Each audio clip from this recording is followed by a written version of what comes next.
Thank you lord. పరిశుద్ధుడైనటువంటి తండ్రి, మహోన్నతుడైన మా దేవానికి స్తోత్రాలు. నీ యొక్క ఆశ్చర్యమైన ప్రేమ, అత్యద్భుతమైన కృప మా అందరి పట్ల నీకున్న వాత్సల్యతకై స్తోత్రాలు.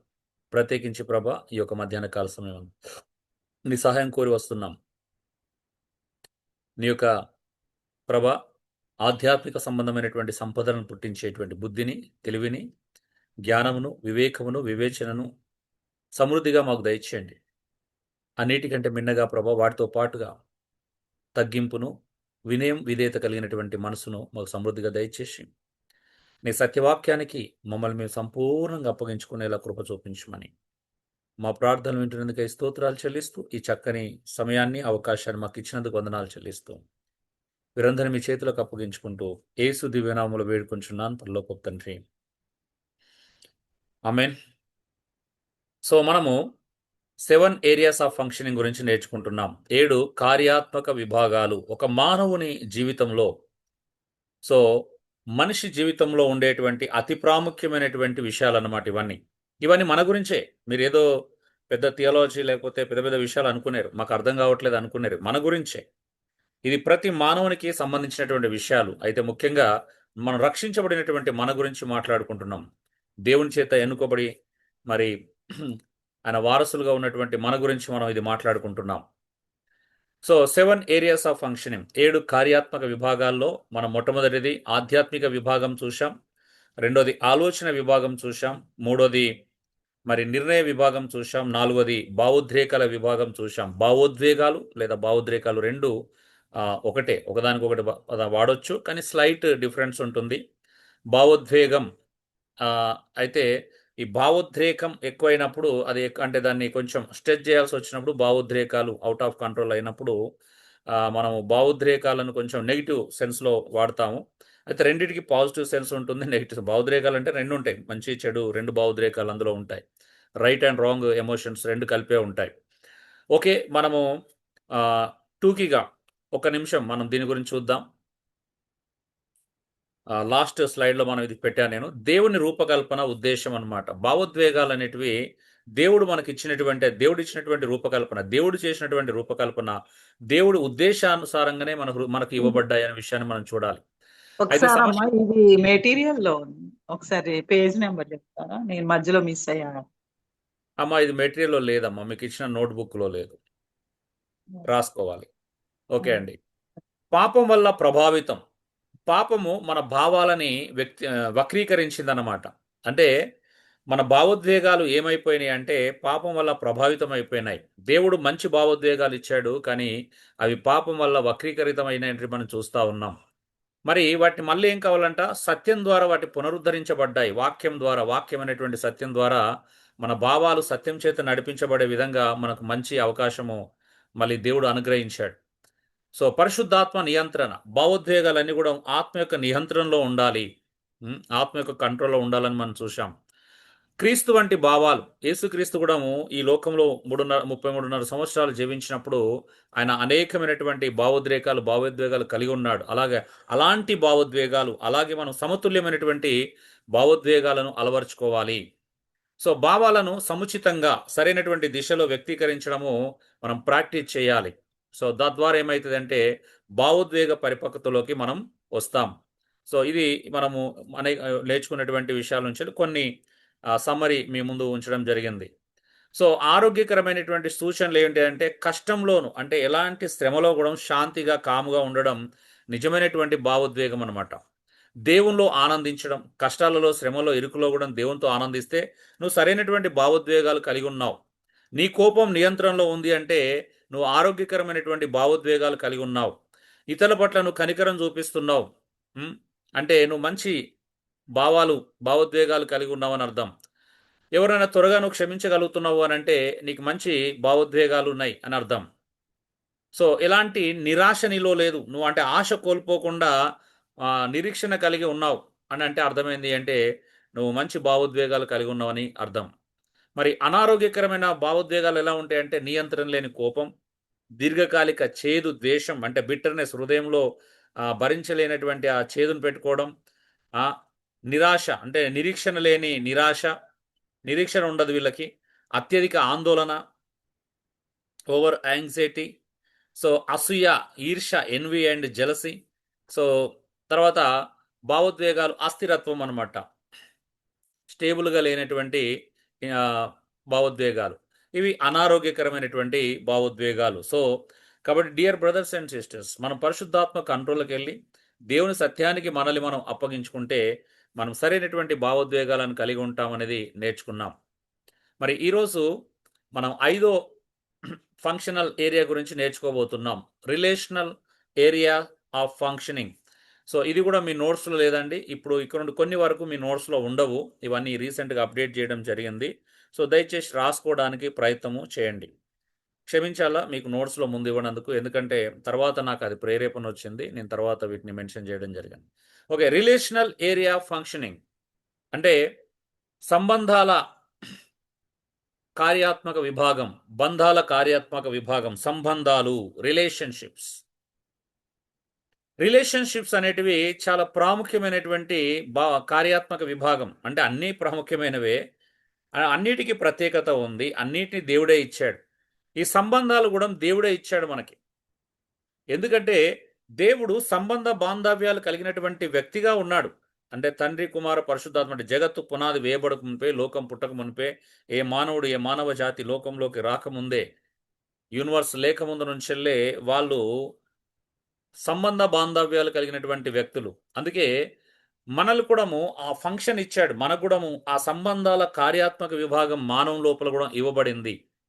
సో ఇది చాలా ఉన్నతమైనటువంటిది, శ్రేష్టమైనది. ఒక ఆయన అన్నట్టుగా no man is an island అన్నాడు. అంటే ఏ వ్యక్తి కూడా తనకు తానే ద్వీపం కాదు. ద్వీపం అంటే తెలుసు కదా, ఐలాండ్ అంటే చుట్టూ నీళ్లు ఉంటాయి, మధ్యలో కొంత భూభాగం ఉంటుంది. అంటే మనిషి అలాంటి వాడు కాదు. అంటే మనిషి అలాంటి ఏకాంత వ్యక్తి కాదు, అంటే ఒక్కడు కాదు, ద్వీపం లాంటి వాడు కాదు. సో మానవుడు సంబంధ బాంధవ్యాలు కలిగిన వ్యక్తిగా సృష్టించబడడం మనం చూస్తూ ఉన్నాం. అందుకే మొట్టమొదటి మానవుడు ఉన్నప్పుడు నరుడు ఒంటరిగా ఉండటం మంచిది కాదు. అంటే సంబంధాలు లేవు అక్కడ, రిలేషన్షిప్ అనేది ప్రాధాన్యత ఇవ్వబడింది. అంటే ఇప్పుడు చెప్పలేం దాన్ని, నరుడు ఒంటరిగా ఉండటం మంచిది కాదు అని. ఇప్పుడు ప్రతి ఒక్కరికి మనం అనుభవించడం తగదు, ప్రతి సందర్భంలో అనుభవించడం తగదు. అక్కడ సందర్భం వేరు, ఇక్కడ సందర్భం వేరు. ఓకే, దాని పర్టికులర్ సందర్భం వేరు. ఇప్పుడు రిలేషన్షిప్ గురించి మాట్లాడుకుంటున్నాం అంటే కేవలం రిలేషన్షిప్ అంటే కేవలం వైఫ్ అండ్ హస్బెండ్ అనుకుంటే పొరపాటు. అక్కడ ఉన్న సందర్భం వేరు, అందుకే అంటున్నా. ఇప్పుడు నరుడు ఒంటరి వాడు కాదు. ఓకే, మనుషులు ఒంటరి వాళ్ళు కాదు. సో వాక్యానుసారమైనటువంటి మనము హై స్టాండర్డ్ బిబ్లికల్ అండర్స్టాండింగ్లో చూద్దాం. మనిషి ఒంటరిగా జీవించేందుకు సృష్టించబడలేదు. మానవుడు ఒంటరివాడు కాదు. మనిషి ఒంటరిగా ఉండటానికి సృష్టించబడలేదు. మానవునికి తోడు కావాలి, మానవునికి బంధం కావాలి, మానవునికి బాంధవ్యాలు కావాలి, మానవునికి సంబంధాలు కావాలి. ఎందుకనంటే ఒకవేళ మానవుడు ఒంటరిగా ఉండాలనుకున్నా ఉండలేడు, అసాధ్యం. చెప్పండి, మీలో ఎవరైనా ఒంటరిగా ఉండగలుగుతారా? ఎలాంటి సంబంధాలు లేకుండా మీలో ఎంతమంది ఒంటరిగా ఉండగలుగుతారు? ఒక్క మాట, ఎవరైనా ఆన్లైన్లో ఉన్నవాళ్ళు, ఇక్కడ ఉన్నవాళ్ళు దయచేసి స్పందించండి. మీలో ఎవరైనా ఎంతవరకు ఒంటరిగా ఉండడానికి ఇష్టపడతారు? సాధ్యమేనా, అసాధ్యమా? అసాధ్యం. అంటే 2-3 డేస్ ఉండొచ్చు సెల్ ఫోన్ లో, తర్వాత రీఛార్జ్ అయిపోతే ఇంకో పని. ఒక వ్యక్తి అంట దేవుని దగ్గర ప్రార్థన చేసినంట, ప్రభా నేను నా వల్ల అయితే లేదు, మనుషులంతా ఇంత ఘోరంగా ఉన్నారేంటి, అసలు మనుషులేనా వీళ్ళు, ఎవరుంటారు ప్రభా, వీళ్ళతో ఎవరు జీవిస్తారు, ఇంత టూ మచ్ అని ఆలోచిస్తున్నాడంట. దేవుని దగ్గర ప్రార్థన చేసిన, ప్రభా నన్ను ఇక్కడి నుంచి తీసుకెళ్ళి, ఈ మనుషుల మధ్య నేను ఉండలేకపోతున్నాను. మీకు అనిపిస్తుంది ఇలాంటి ఫీలింగ్స్ వస్తాయి అప్పుడప్పుడు, ఇలాంటి భావాలు ఉంటాయా? హలో, వస్తాను. సో నేను మనుషులతో ఉండలేకపోతున్నా అన్నాడంట. సరే అని చెప్పేసి దేవుడు ఏం చేసిండంటే అతన్ని 2050లో మొత్తం రోబోలు ఉన్న ప్లేస్కి తీసుకెళ్ళినట్టు, కంప్లీట్ రోబోలు తప్పించి ఏం లేవంట అక్కడ. సో అన్ని తీసుకొచ్చి పెడుతున్నాయి, ఆహారం కావాలంటే ఆహారం తెచ్చి పెడుతున్నాయి, అన్ని తెచ్చి పెడుతున్నాయి, అన్ని రకాల సేవలు అందిస్తున్నాయి అవన్నీ. ఒకవేళ ఇలాంటి లోకంలో మిమ్మల్ని పెడితే ఎంతకాలం ఉంటారు? హలో అండి, ఉండలేమండి. తర్వాత మెంటల్ హాస్పిటల్. సో 2-3 రోజులకి అతని వల్ల కాలేదంట. అవి ఇవి నన్ను అర్థం చేసుకుంటే ఈ మిషన్స్ నా మనోభావాలని, నా లోపల ఉన్నటువంటి ఫీలింగ్స్ని, నా భావోద్వేగాలని, నా యొక్క ఉద్రేకాలని ఇది అర్థం చేసుకుంటలేదు. అదేదో అంటే ఏమంటారు, ఏదో సర్వెంట్ లాగా సేవ చేసి పెడుతున్నాయి తప్పించి నాకు అది అవుతలేదని చెప్పేసి 2-3 రోజులకే విరక్తి కలిగేసి ప్రభా నా నికంచెలు తీసుకెళ్ళమని ప్రార్థన చేశాడంట మళ్ళీ. సో దేవుడు ఏం చేసిండంటే అతన్ని తీసుకెళ్ళి మొత్తం ఇక ఎట్లా అంటే ఒక కంప్యూటర్ యుగంలో పెట్టాడనమాట. కంప్యూటర్ అంటే మొత్తం గేమ్స్ అనమాట, ఇక ఎంటర్టైన్మెంట్ అన్నీ ఉన్నాయి ఇంకా ఆడుకునే వస్తువులు అన్నీ ఉన్నాయి. వీడియో గేమ్స్, ఆ గేమ్స్, ఈ గేమ్స్ మొత్తం ఇక నింపేశాడు అనమాట. బోర్ అనేది పదం రాకుండా ఉండే అంత చేశాడనమాట. సో అలాంటి ప్రదేశంలో పెడితే మీరెంతకాలం ఉంటారు?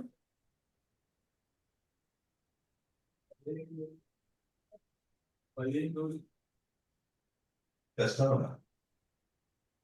సో అతను కూడా 2-3 రోజులకి విరక్తి కలిగిందట. ఆడుకొని ఇక విరక్తి కలిగేసి ప్రభా నా వల్ల అయితలేదని చెప్పాడంట.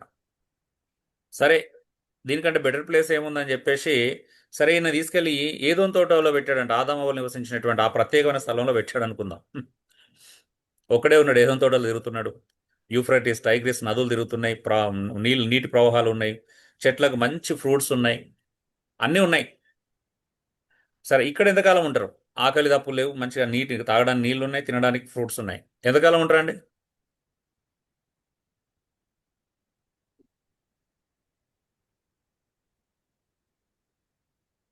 సో అక్కడ కూడా ఉండలేను అన్నాడంట. ప్రభా నా నికంచెలు తీసుకెళ్ళు అని అన్నాడంట. ఏమన్నాడు? ప్రభా మనుషులతో జీవించడం చాలా కష్టం, మనుషులతో జీవించడం చాలా కష్టం, కానీ మనుషులే లేకుండా జీవించడం అసాధ్యం అన్నాడంట. మనుషులతో జీవించడం కష్టం, కానీ మనుషులే లేకుండా జీవించడం అసాధ్యం. నన్ను తీసుకెళ్ళి మళ్ళీ ఆ మనుషుల మధ్యలోనే పెట్టండి నేను. సో ఇది వాస్తవమైనటువంటి విషయం. మనుషులతో జీవించడం కష్టమే, కానీ మనుషులే లేకుండా జీవించడం అసాధ్యం. చాలాసార్లు కుటుంబాలలో భార్యాభర్తలు పడదు, కష్టం ఒకరితో, అబ్బా నీతో నా వల్ల అయితే లేదని అంటారు కదా. చాలాసార్లు భావాలను వ్యక్తం చేస్తారు, అబ్బా అయితలేదు నీ వల్ల, నా భార్యతో అయితలేదని భర్త అంటాడు. అప్పుడప్పుడు నాకు కూడా ఫోన్లు చేశాను, అబ్బా నా వల్ల అయితే లేదు, నా భర్తతో నాకు కుదరట్లేదు, అసలు నవ్వట్లే, అసలు చాలా కష్టం అని అంటారు. మళ్ళీ ఒక్కరోజుకే మళ్ళీ అయ్యో కనిపించకపోతే అయ్యో నేను ఉండలేకపోతున్నాను అంటారు. అవునా, దాన్నే రిలేషన్షిప్స్ అంటారు. మానవుని యొక్క సంబంధాలు చాలా విచిత్రమైనవి. మనుషుల మధ్యలో ఉండేటువంటి బాంధవ్యాలు చాలా విచిత్రమైనది. మనుషులతో మనం పడలేదంటాం, మళ్ళీ వాళ్ళు ఫోన్ చేస్తే వెంటనే లిఫ్ట్ చేస్తాం. నిన్న కూడా రాత్రి నవ్వుకుంటా ఉన్నాను, ఒక వ్యక్తితో మాట్లాడుతూ ఉన్నాను. చాలా కష్టం అంటారు. వాళ్ళు ఎప్పుడు ఇబ్బంది వాళ్ళతో మాట్లాడినప్పుడు, వాళ్ళతో టైం స్పెండ్ చేస్తున్న ఎప్పుడు ఇబ్బందికరంగానే ఉంటుంది అనుకుంటారు. కానీ వాళ్ళ ఫోన్ రాకపోయినా, వాళ్ళతో కలవగలపోయినా ఉండలేకపోతారు. ఇదే రిలేషన్షిప్. వాళ్ళ మాటలు, వాళ్ళ ప్రవర్తన కొన్నిసార్లు మిమ్మల్ని ఇబ్బంది కలిగిస్తూ ఉంటాయి. కానీ మరి వాళ్ళు మీతో మాట్లాడకపోతే మీరు ఉండగలుగుతారా? మీకు ఫోన్ చేయకపోతే ఉండగలుగుతారా? మీతో కమ్యూనికేషన్ చేయకపోతే ఉండగలుగుతారా? అంటే ఎక్కడో వెలితిగా అనిపిస్తుంది, అబ్బా ఎందుకు ఫోన్ చేయట్లేదు, ఎందుకు ఫోన్ మాట్లాడట్లేదు. ఇవన్నీ మీ లోపల మళ్ళీ ఇవి కనిపిస్తూ ఉంటాయి, ఇవన్నీ బయటకు వస్తూ ఉంటాయి. ఒక ఇంట్లో 2 అన్నదమ్ములు ఉంటారు, ఇద్దరికి ఎప్పటికీ పడదు, కొట్టుకుంటూనే ఉంటారు. కానీ అన్నో తమ్ముడు 5 నిమిషాలు లేటుగా వస్తే ఫస్ట్ ఇంట్లో వానికి మనసున పట్టదు, అందరిని అడుగుతాడు, ఇంకా తమ్ముడు ఎందుకు రాలేదు, లేదా అన్న ఎందుకు రాలేదని అడుగుతాడు. That is called relationship. ఇదినే సంబంధాలు అని అంటారు, బాంధవ్యాలు అని అంటారు. అంటే మనుషులు ప్రేమను, అంటే అది కూడా ఒక విధానమే. ఆ కొట్టుకోవడంలో కూడా ప్రేమ ఉంటుంది కొన్నిసార్లు, ఆ తిట్టుకోవడంలో ప్రేమ ఉంటుంది, ఆ గొడవల్లో కూడా ప్రేమ ఉంటుంది. చాలామంది గొడవలో ప్రేమను చూడరు, కానీ వాస్తవానికి గొడవలో కూడా ప్రేమ ఉంటుంది. కానీ హద్దు దాటకూడదు అనమాట. ఆ గొడవలు హద్దు దాటితేనే ప్రమాదం. హద్దు మీరని గొడవలలో ప్రేమ ఉంటుంది, హద్దు దాటితేనే ప్రమాదం. హద్దు దాటితే అది హింసాత్మకంగా, ద్వేషంగా, పగగా మారుతుంది. కానీ బౌండరీలో ఉన్నటువంటి ఆ చిన్న చిన్న గొడవల్లో నిజమైనటువంటి ప్రేమ ఉంటుంది. అంటే మనిషి ఎన్నిసార్లు ఎంత ప్రయత్నం చేసినా ఆ రిలేషన్షిప్ అలాగే ఉంటుంది. అది అంటే దాన్నే అంటాం మనం. అంటే ఎన్ని వచ్చినా కూడా ఆ బంధము, ఆ బాంధవ్యం అనేది చాలా గొప్పది. ఈవెన్ ఇప్పుడు మనిషి ఏదో తోట ఒక మంచి ఎన్నడూ తిన్న ఫ్రూట్ తిన్నాడు అనుకోండి, నేను ఈరోజు ఈ ఫ్రూట్ తిన్నాను అని భవిష్యత్ చెప్పకపోతే కూడా అరగదేమో. అంటే జనరల్గా మెంటల్గా అరగదు, అంటే ఒకవేళ ఫిజికల్గా ఏమవుతుందో కానీ అరుగుతుందేమో. కానీ అంటే ఎమోషనల్గా మనం ఆలోచన చేసినప్పుడు, అంటే మనం ఫ్రూట్ తిన్నామంటే అనుభూతి చెందుతాం కదా. నేను ఈరోజు తిన్నాను ఇది అంటే మనం చాలా అనుభూతి చెందుతాం. అంటే ఎవరికైనా చెప్పుకోకపోతే అది మన మనసున పట్టదు, అది అవునా. అంటే రిలేషన్షిప్స్ అలా ఉంటాయన్నమాట. ఇప్పుడు నువ్వు ఏదో తోటలు పెట్టి నువ్వు రకరకాల ఎన్నడూ ప్రపంచంలో మనుషులకు ఎన్నడూ పరిచయం లేని ఫ్రూట్స్ అని నువ్వు తింటే నువ్వు భరించగలుగుతావు అని వల్ల కాదు అది. నీకు జీర్ణం కావు అవి. నువ్వు చెప్పుకోవాలి ఎవరికన్నా, మనుషులకు చెప్పుకోవాలి, నేను ఈరోజు ఇది చేశాను అది చేశానని. ఆ షేరింగ్ లేకపోతే మానవుడు ఉండలేడండి. నీ ఎమోషన్స్, నీ ఫీలింగ్స్, నీ భావాలను వ్యక్తం చేసుకోవాలి. పైన అన్నీ జరగాలంటే చూడు, నీ ఆలోచనలు, నీ నిర్ణయాలు. అవునా? మన పైన 4 నేర్చుకున్నాం, 5 నేర్చుకున్నాం. నీ ఆలోచనలు ఉన్నాయి కదా, నీ ఆత్మ సంబంధమైన విషయాలు ఉన్నాయి, నీ ఆలోచనలు ఉన్నాయి, నీ యొక్క నిర్ణయాలు ఉన్నాయి. అవునా? ఇవన్నీ ఎవరితో పంచుకుంటావు? నీ భావోద్రేకాలు ఉన్నాయి, ఎవరితో పంచుకుంటావు? సో ఇవి పంచుకోవాలంటే, ఇప్పటిదాకా నువ్వు నేర్చుకునే అన్ని షేర్ చేసుకోవాలంటే నీకేం కావాలా? రిలేషన్షిప్స్ కావాలా? నువ్వు దేవుని నమ్ముకున్నావు, నీకు ఆధ్యాత్మికంగా నువ్వు అది ఉన్నావు, దాన్ని ఎవరితో పంచుకుంటావు? నువ్వు ఎవరితో పంచుకోవాలి? షేరింగ్ కావాలి దానికి. నీ అనుభూతిని పంచుకోవాలి, నీ ఆధ్యాత్మిక అనుభూతిని పంచుకోవాలి. నేను యేసుప్రభువుని తెలుసుకున్నప్పుడు నేను ఇలా ఫీల్ అయ్యాను, నేను ఇలా అనుభూతి చెందాను, నాకు అద్భుతం అనిపించింది. సో నీకు మనుషులు కావాలి షేరింగ్ చేసుకోవాలంటే. నీ మనసులో దేవుడు అంటే మంచి మంచి ఆలోచనలు ఉన్నాయి, రకరకాల ఆలోచనలు ఉన్నాయి, పంచుకోవాలంటే మనిషి కావాలా? నువ్వు ఒక నిర్ణయం తీసుకోవాలనుకుంటున్నావు, నీకు అనేకమైనటువంటి నిర్ణయాత్మకమైనటువంటి విషయాలు ఉన్నాయి, అవి నువ్వు పంచుకోవాలంటే మనుషులు కావాలి. నీ లోపల ఎమోషన్స్ ఉన్నాయి, భావోద్రేకాలు ఉన్నాయి. మనం చూసాం లాస్ట్ టైం. దాదాపు అంటే కొంతమంది 48 ఎమోషన్స్ ఉన్నాయని చెప్తారు. ఎగ్జాక్ట్లీ అది అంత కాకపోయినా ఆ సరౌండింగ్స్ 20, 30, 40 అలా ఉండొచ్చు. సో ఈ ఎమోషన్స్ ఎవరితో పంచుకుంటావు? నీ భావోద్రేకాలను ఎవరితో పంచుకుంటావు? నీకు తెలుసా, నీ భావోద్రేకాలను పంచుకునేటువంటి నీకు మనుషులు లేరు అని అంటే నువ్వు ఒంటరివాడివే. నువ్వు ఒంటరివాడు అంటే కొన్నిసార్లు నీకు పంచుకొని అర్థం చేసుకునే వాళ్ళు లేకపోవడం ఒంటరితనమే. కొన్నిసార్లు నీకు నువ్వే ఒంటరితనాన్ని అనుభవిస్తావు. నీకు పంచుకోవడానికి మనుషులున్నా నువ్వు షేర్ చేసుకో. కొంతమంది ఈ ప్రాబ్లం కూడా ఉంటుంది. అందుకే వాళ్ళతో రిలేషన్షిప్ స్ట్రాంగ్ కాదు, వీక్గా ఉంటుంది. ఎందుకంటే వాళ్ళని కదిలించినా కూడా మాట్లాడరు. ఏమైంది చెప్పునా, ఏమైంది అసలు, ఎందుకు డల్గా ఉన్నావు, ఎందుకు ఇలా ఉన్నావు, ఎందుకు ఏమైంది చెప్పుకోవచ్చు కదా, అస్సలు నోరు తెరవరు. ఇలాంటి వాళ్ళతో ప్రాబ్లమే. రిలేషన్షిప్లో 2 రకాల ప్రాబ్లమ్స్ ఉన్నాయి. ఒకటేమో మనుషులను కూడా పంచుకొని వాళ్ళు, రెండోది మనుషులు నిజంగా పంచుకోవడానికి ఎవరు లేని వాళ్ళు. సరే, ఎవరు లేని వాళ్ళకైతే 100% దేవుడు ఉంటారు, వాళ్ళు కూడా ఒంటరి వాళ్ళు కాదు, అది కూడా గ్రహించాలి. మనుషులు మన యొక్క ఎమోషన్స్, మన భావోద్రేకాలు, మన యొక్క కష్ట సుఖాలు సంపూర్ణంగా అర్థం చేసుకోకపోయినా పంచుకోవాలండి. ఎంతో కొంత అర్థం చేసుకుంటారు కదా, కనీసం అర్థం చేసుకోకపోయినా ప్రార్థన చేసే వాళ్ళు ఉంటారు. అలా కానీ చాలామంది ఇక్కడ నా దృష్టిలో ఒంటరి వాళ్ళు అంటే ఏంటిదంటే ఎమోషన్స్, మన భావోద్రేకాలు ఇవన్నీ పైన పంచుకోవడానికి ఎవరు లేకపోతే వాడు ఒంటరివాడే. ఎంత ఆస్తి ఉన్నా, ఎంత అంతస్తు ఉన్నా, ఎంత ఏది ఉన్నా కూడా, ఎన్ని చిరస్థిరాస్తులు ఉన్నా, ఎంత బిజినెస్ ఉన్నా, లేకపోతే ఎంత మంచి ఉద్యోగం ఉన్నా, మన పిల్లలు ఎంత ఉన్నతమైన స్థాయిలో ఉన్నా, సో ఒంటరివాడే. అది ప్రమాదం, అన్నిటికంటే ప్రమాదం. నీ ఎమోషన్స్ పంచుకోవడానికి రిలేషన్షిప్ లేకపోతే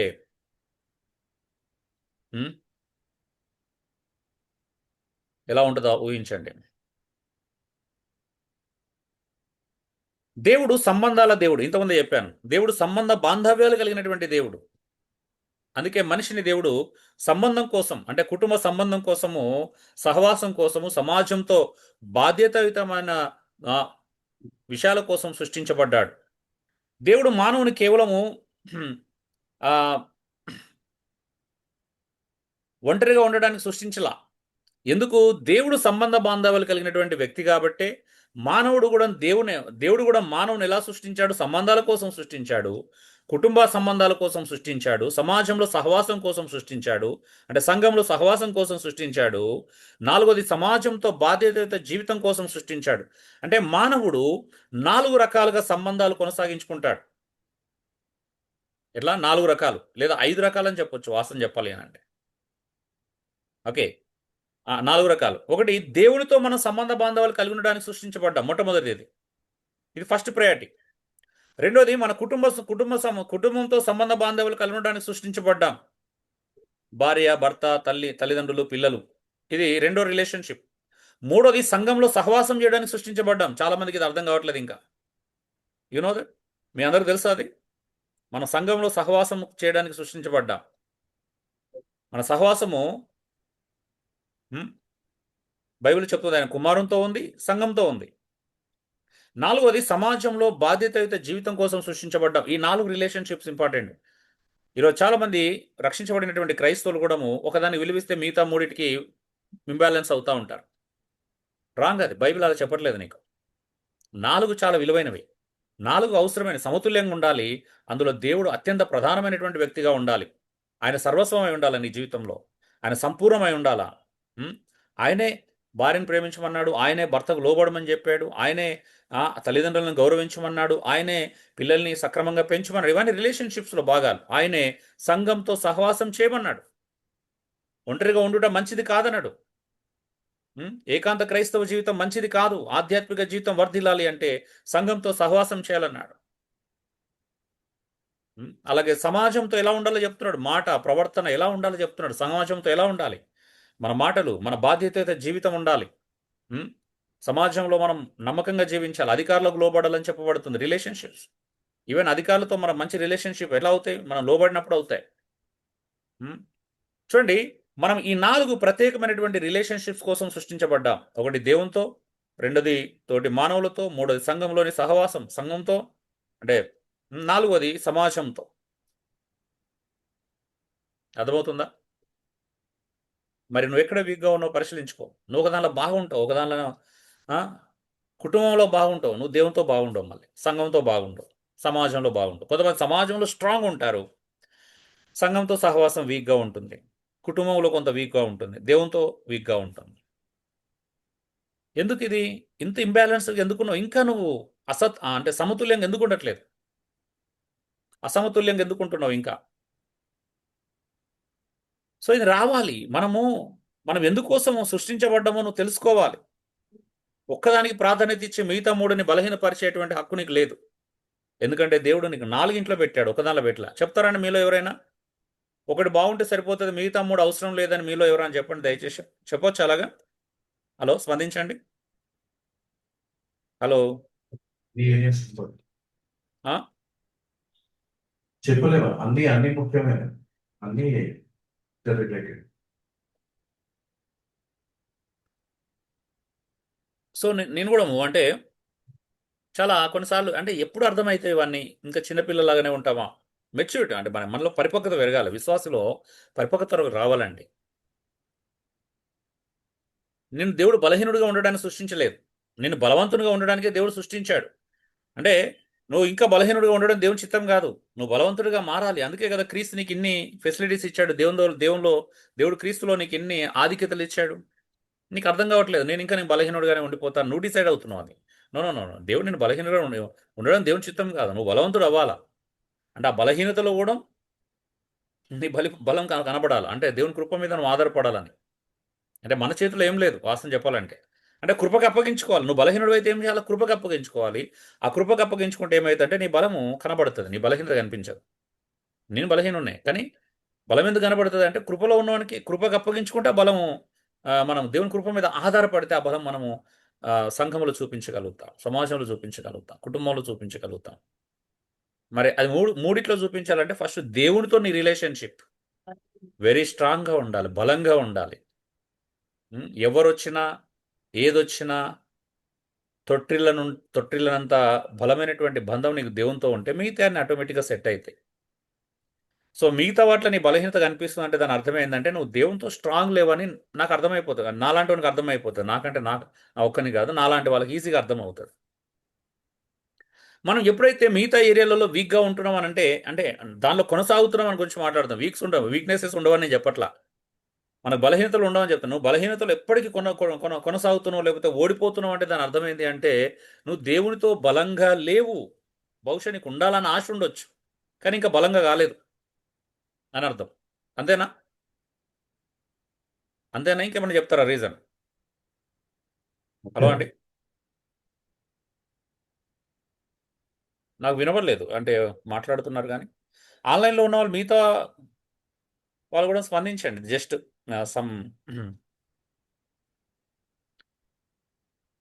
వింటున్న వాళ్ళు స్పందించండి.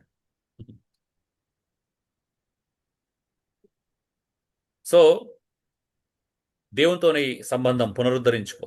దేవునిలో నీ రిలేషన్షిప్ స్ట్రాంగ్ చేసుకో. అది అక్కడ స్ట్రాంగ్ ఉంటే నువ్వు అన్నింటిలో స్ట్రాంగ్ అవుతావు. మిగతా ఏరియాలో నువ్వు బలహీనంగా ఉన్నావు అంటే దాని అర్థం ఏంటి అంటే అక్కడ బలహీనంగా ఉన్నావు అని అర్థం కాదు, నువ్వు దేవునితో బలహీనంగా ఉన్నావు అని అర్థం. సంఘంలో నువ్వు బలహీనంగా ఉన్నావు, నువ్వు కుటుంబంలో బలహీనంగా ఉన్నావు, నీ సంబంధం బలహీనంగా ఉంది, సంఘంలో నీ సహవాసం బలహీనంగా ఉంది, సమాజంలో నీ బాధిత జీవితం బలహీనంగా ఉంది అని అంటే అర్థం ఏంటి అంటే నువ్వు దేవునితో బలంగా లేవని అర్థం. దేవునితో నీ రిలేషన్షిప్ స్ట్రాంగ్గా లేదని అర్థం.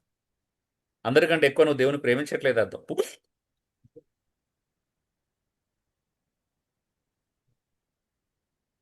పూర్ణ శక్తితో, పూర్ణ బలంతో, పూర్ణాత్మతో, పూర్ణ మనసుతో, పూర్ణ హృదయంతో, పూర్ణ వివేకముతో నీ దేవుని ప్రేమించాలనేటువంటి ఆజ్ఞను నువ్వు నిర్లక్ష్యం చేస్తున్నావు అని అర్థం. ఈవెన్ చూడండి, ఆజ్ఞలు కూడా అద్భుతమైనవే కదా. ధర్మశాస్త్రంలో దేవుడు ఇచ్చినటువంటి 10 ఆజ్ఞలు మొదటి 4 దేవునితో సంబంధాన్ని సూచిస్తే చివరి 6 మనుషులతో ఉండే సంబంధాన్ని సూచిస్తాయి. చూడండి, ఆజ్ఞలు కూడా సంబంధాలకు సంబంధించినవే. 10 ఆజ్ఞలు కూడా సంబంధ బాంధవ్యాలకు సంబంధించినవే. ఒకటి దేవునితో సంబంధ బాంధవ్యాలకు సంబంధించింది అయితే మొదటి 4, చివరి 6 మనుషులతో సంబంధ బాంధవ్యాలకు సంబంధించినవి. మనకు అర్థం కాలే వాస్తవం చెప్పాలంటే దేవుడు మనల్ని ఎలా సృష్టించాడో అని అర్థం చేసుకోవడానికి ప్రయత్నం చేయాలి. దీనికోసమే నేను సృష్టించబడినప్పుడు నా ప్రేయర్ అయి ఉండాలి. అంటే నేను ఇవన్నీ మనకి చాలా ఇంపార్టెంట్. నా దేవునితో మనుషులతో నా సంబంధాలు చాలా బాగుండాలి. దాని అర్థం మళ్ళీ అందరితో మనం సన్నిహితంగా ఉంటామని అర్థం కాదు. కనీసం సమాధానం ఉండగలుగుతాం. సమాధానం లేకపోయినా లోపల కోపం, ద్వేషం, పగ లేకుండానైనా ప్రశాంతంగా ఉండగలుగుతాం. 3 స్టేజెస్ ఉంటాయి. ఒకటి, అందరితో సాన్నిహిత్యం సాధ్యము కాదు, ఎవరికి సాధ్యం కాదు. సాన్నిహిత్యం అందరితో సాన్నిహిత్యంగా ఉండడం సాధ్యం కాదు. కొంతమందితో మాత్రమే మనం సాన్నిహిత్యం ఉంటాం. కొంతమందితో సంబంధాలు ఉంటాయి కానీ సాన్నిహిత్యం ఉండదు. కొంతమంది అందరితో సంబంధాలు ఉండొచ్చు, అనేక మందితో మనకు సంబంధాలు ఉంటాయి, వేల మందితో సంబంధాలు ఉంటాయి, కానీ అందరితో సాన్నిహిత్యం ఉండదు. అది తప్పేం కాదు. మనకు అనేక మంది సంబంధాలు ఉండొచ్చు కానీ అందరితో సమాధానం ఉండకపోవచ్చు. కానీ బైబిల్ చెప్తుంది శక్యమైతేనే, సాధ్యమైనైతే అన్నాడు. సాధ్యమైనంత వరకు, సాధ్యమైతే అందరితో సమాధానంగా ఉండమని చెప్తున్నాడు. అంటే అది కూడా సాధ్యం కాదంటున్నాడు కొంతమందితో. అంటే మనం సమాధానంగా ఉండాలని ప్రయత్నం చేసినా ఎదుటి వ్యక్తి ఉండకపోతే సాధ్యం కాదు. అంటే ఇలా మన రిలేషన్షిప్స్లో ఈ 4 పాసిబిలిటీస్ ఉన్నాయి. కొందరు హాయ్ బాయ్ అంతే, మనం అంటే మరి అంటే వాళ్ళతో ఎక్కువగా అది చేయలేం, అలాంటి పరిస్థితి ఉంటుంది. కొంతమంది అందరితో సమాధానం ఉంటుంది, మంచిగా మాట్లాడుకుంటాం, పలకరించుకుంటాం అనమాట, సమాధానం ఉంటుంది. కొంతమందికి అంటే సంబంధాలు ఉంటే కలిసినప్పుడు మంచిగా క్లోజ్గా ఉండగలుగుతాం. మరికొంతమందితో ఎక్కువ సాన్నిహిత్యంగా ఉండగలుగుతాం, ఎక్కువగా క్లోజ్గా ఉండగలుగుతాం. మరికొంతమంది ఏంటంటే లాస్ట్ స్టేజ్ ఏంటి అంటే చివరికి నాకు ఆ వ్యక్తి మీద ఎలాంటి కోపం ఉండదు, ద్వేషం ఉండదు, కానీ నేను మాట్లాడాలని ప్రయత్నం చేసిన ఆ వ్యక్తికి నాతో మాట్లాడాలని ఉండకపోతే మనం ఏం చేయలేం. అలాంటి పరిస్థితులు కూడా ఉంటాయి. కాబట్టి అన్ని ఒకటే రకంగా చూడదు, ఈ స్థాయిలను చూడాలి, ఈ పరిస్థితులను చూడాలి, అర్థం చేసుకోవాలి. మరి సంబంధాల గురించి బాగా మాట్లాడుతున్నాం, మరి అందరితో అలా ఉన్నామంటే కుదరదు. బైబిలే చెప్తుంది కుదరదు. అందరితో సాన్నిహిత్యం కుదరదు, అందరితో సంబంధాలు ఉండవు, అందరితో సమాధానం ఉండదు. కానీ సాధ్యమైనది మనం ప్రయత్నం చేయొచ్చు, సమాధానం ఉండడానికి ప్రయత్నం చేయమని బైబిల్ సెలవిస్తుంది. కాబట్టి మనం ప్రయత్నం చేస్తాం. మనం ఎవరైనా కొంతమంది పలకరిస్తాను, నేను ఇప్పుడు నేనంటే ఇష్టం లేని వాళ్ళని కూడా పలకరిస్తాను, కానీ వాళ్ళు పలకరు. అది వాళ్ళ ప్రాబ్లం, మన ప్రాబ్లం కాదు. ఒకవేళ నీకు అలాగే ఉంటే అది నీ ప్రాబ్లం కాదు, వాళ్ళ ప్రాబ్లం. నువ్వు నవ్వుతూ పలకరించినవా లేదనేది నీ వరకు. ఇది అనమాట. అలాంటి వాళ్ళతో క్లోజ్ కాలేం. మళ్ళీ అక్కడ క్లోజ్ రిలేషన్షిప్ ఎక్స్పెక్ట్ చేయడానికి ఉండదు. ఎందుకంటే క్లోజ్ రిలేషన్షిప్ అనేది ఇద్దరు వ్యక్తులకు సంబంధించింది, ఒక వ్యక్తికి సంబంధించింది కాదు, వన్ సైడ్ కాదు, అది ఇద్దరు వ్యక్తులకు సంబంధించింది అనే విషయాన్ని కూడా మీరు గ్రహించాలా. ఇప్పుడు నేను మీలో చాలా మందితో క్లోజ్గా ఉండాలని చూసాను అనుకో, మీరు నాతో క్లోజ్గా ఉండాలని చూడకపోతే అవుతుందా అండి? హలో, మీరు నాకు అలా నేను సమయం ఇవ్వడానికి సిద్ధంగా ఉన్నాను, మీలో ఎవరైనా నాకు అలా సమయం ఇవ్వడానికి సిద్ధంగా లేకపోతే క్లోజ్నెస్ పెరుగుతుందా పెరగదా? మీరే చెప్పండి. హలో, పెరగదు అది. దానికి సాక్రిఫైస్ అవసరం, సమయాన్ని ఇవ్వాలి, కొన్ని పనులను వాయిదా వేసుకోవాల్సి వస్తుంది, మనం ఇతరుల దగ్గర కావాలంటే. అందరితో సాధ్యం కాదు. ఓకే, మనుషుడు ఒంటరిగా ఉండుట మంచిది కాదు అని మనందరికీ తెలిసినటువంటి మాటనే.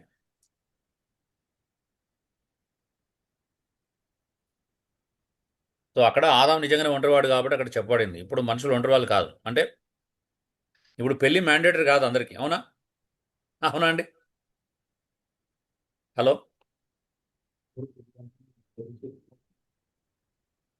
పెళ్ళి 100% అందరికీ మ్యాండేటరీ కాదు. ఎవరైనా చేసుకోకపోతే అలా ఒంటరి వాళ్ళు ఏం కాదు.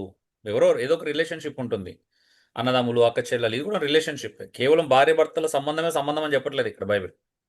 అది కాకుండా రకరకాల సంబంధ బాంధవ్యాలు మనకు దేవుడు ఇచ్చాడు కదా. అదొకటే ఇవ్వలే, అదొకటి ఇస్తే ప్రమాదం అయ్యేది.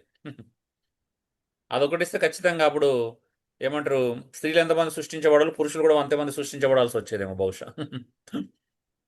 అదొకటే ఇవాళ రిలేషన్షిప్స్ అనేవి మనకు వేరు వేరు ఉన్నాయి. అన్నదమ్ములు, అక్క చెల్లెలు, ఆ, బంధుమిత్రులు, స్నేహితులు, సమాజంలో ఇరుగు పొరుగు వారు, నైబర్స్ ఉంటారు.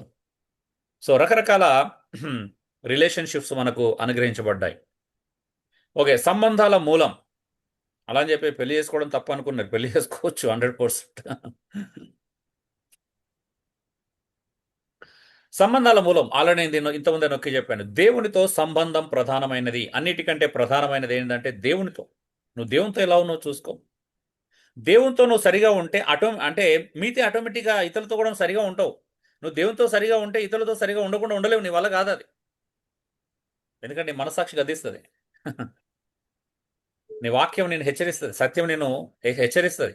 నువ్వు దేవునితో సరిగా లేకపోతే ఇతరులతో నువ్వు సరిగా ఉండకుండా ఉండలేవు. దేవునికి ఎంత దగ్గర అయితే మనుషులతో కూడా నువ్వు అలాగే ఉండడానికి నీ లోపల ప్రేరేపణ కలుగుతుంది, నువ్వు అలాగే ఉంటావు. సో ఇక్కడ సమస్య అర్థమైంది అనుకుంటా నేను. అంటే నువ్వు మనుషులతో సరిగా ఉండట్లేదు, సంఘంలో సరిగా ఉండట్లేదు, సమాజంతో సరిగా ఉండట్లేదు అంటే దాని అర్థమైందంటే ఒకటే అర్థం దానికి, నువ్వు దేవునితో సరిగా ఉండట్లేదు, అంత మించి ఏం లేదు. పాయింట్ అర్థమైందా అండి?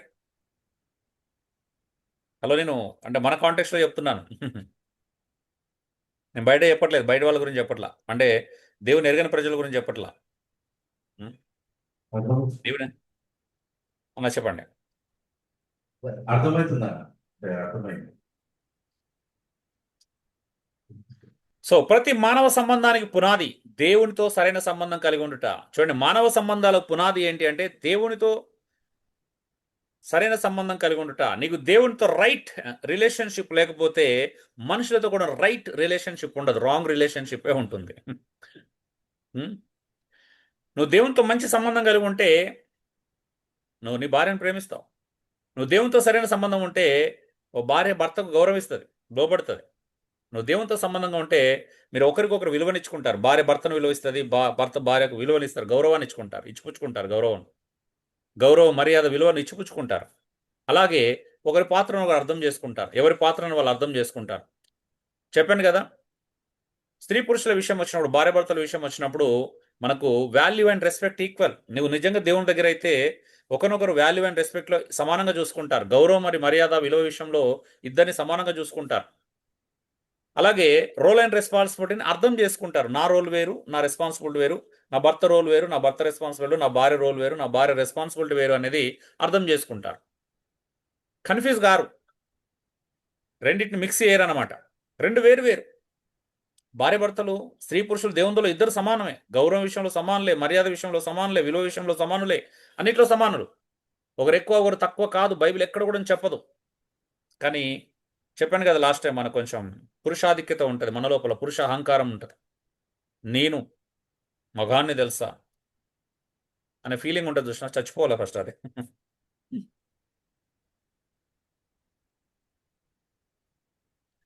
అప్పుడప్పుడు అనిపిస్తుంది, ఎవరన్నా అట్లా ఫీల్ అవుతారండి, మనం టెస్ట్ పెట్టుకుందాం, అసలు మొగాడు ఎట్లా నువ్వు మొగాడుగా ఫీల్ అవుతున్నావు టెస్ట్ పెట్టుకుందాం. ఒక 4 టెస్టులు పెడితే ఫెయిల్ అవుతావు. పోవాలా, గర్వం పోవాలా. అందరం ఈక్వల్, రక్షణలో సమానులమే, అన్ని సృష్టిలో సమానులమే, పరలోకంలో సమానులమే, స్త్రీ పురుషులు ఏ తేడా ఉండదు. ఈ భూమి మీద నిర్వహించేటువంటి కుటుంబంలో, సంఘంలో నిర్వహించేటువంటి రోల్ అండ్ రెస్పాన్సిబిలిటీలో మాత్రమే కొన్ని తేడాలు ఉన్నాయి. అది అర్థం చేసుకోవాల్సిన తేడాలు. అవి కూడా హైరార్కీ, లేకపోతే నువ్వు తక్కువ నువ్వు ఎక్కువ అనే భావజాలాన్ని ఇచ్చే తేడాలు కాదు. నువ్వు గొప్పోడి, నేను గొప్పోడిని, స్త్రీ తక్కువది అనేటువంటి భావజాలను ఇచ్చే తేడాలు కాదు. అవి పనిలో వ్యత్యాసాలు, బాధ్యతల వ్యత్యాసాలు మాత్రమే.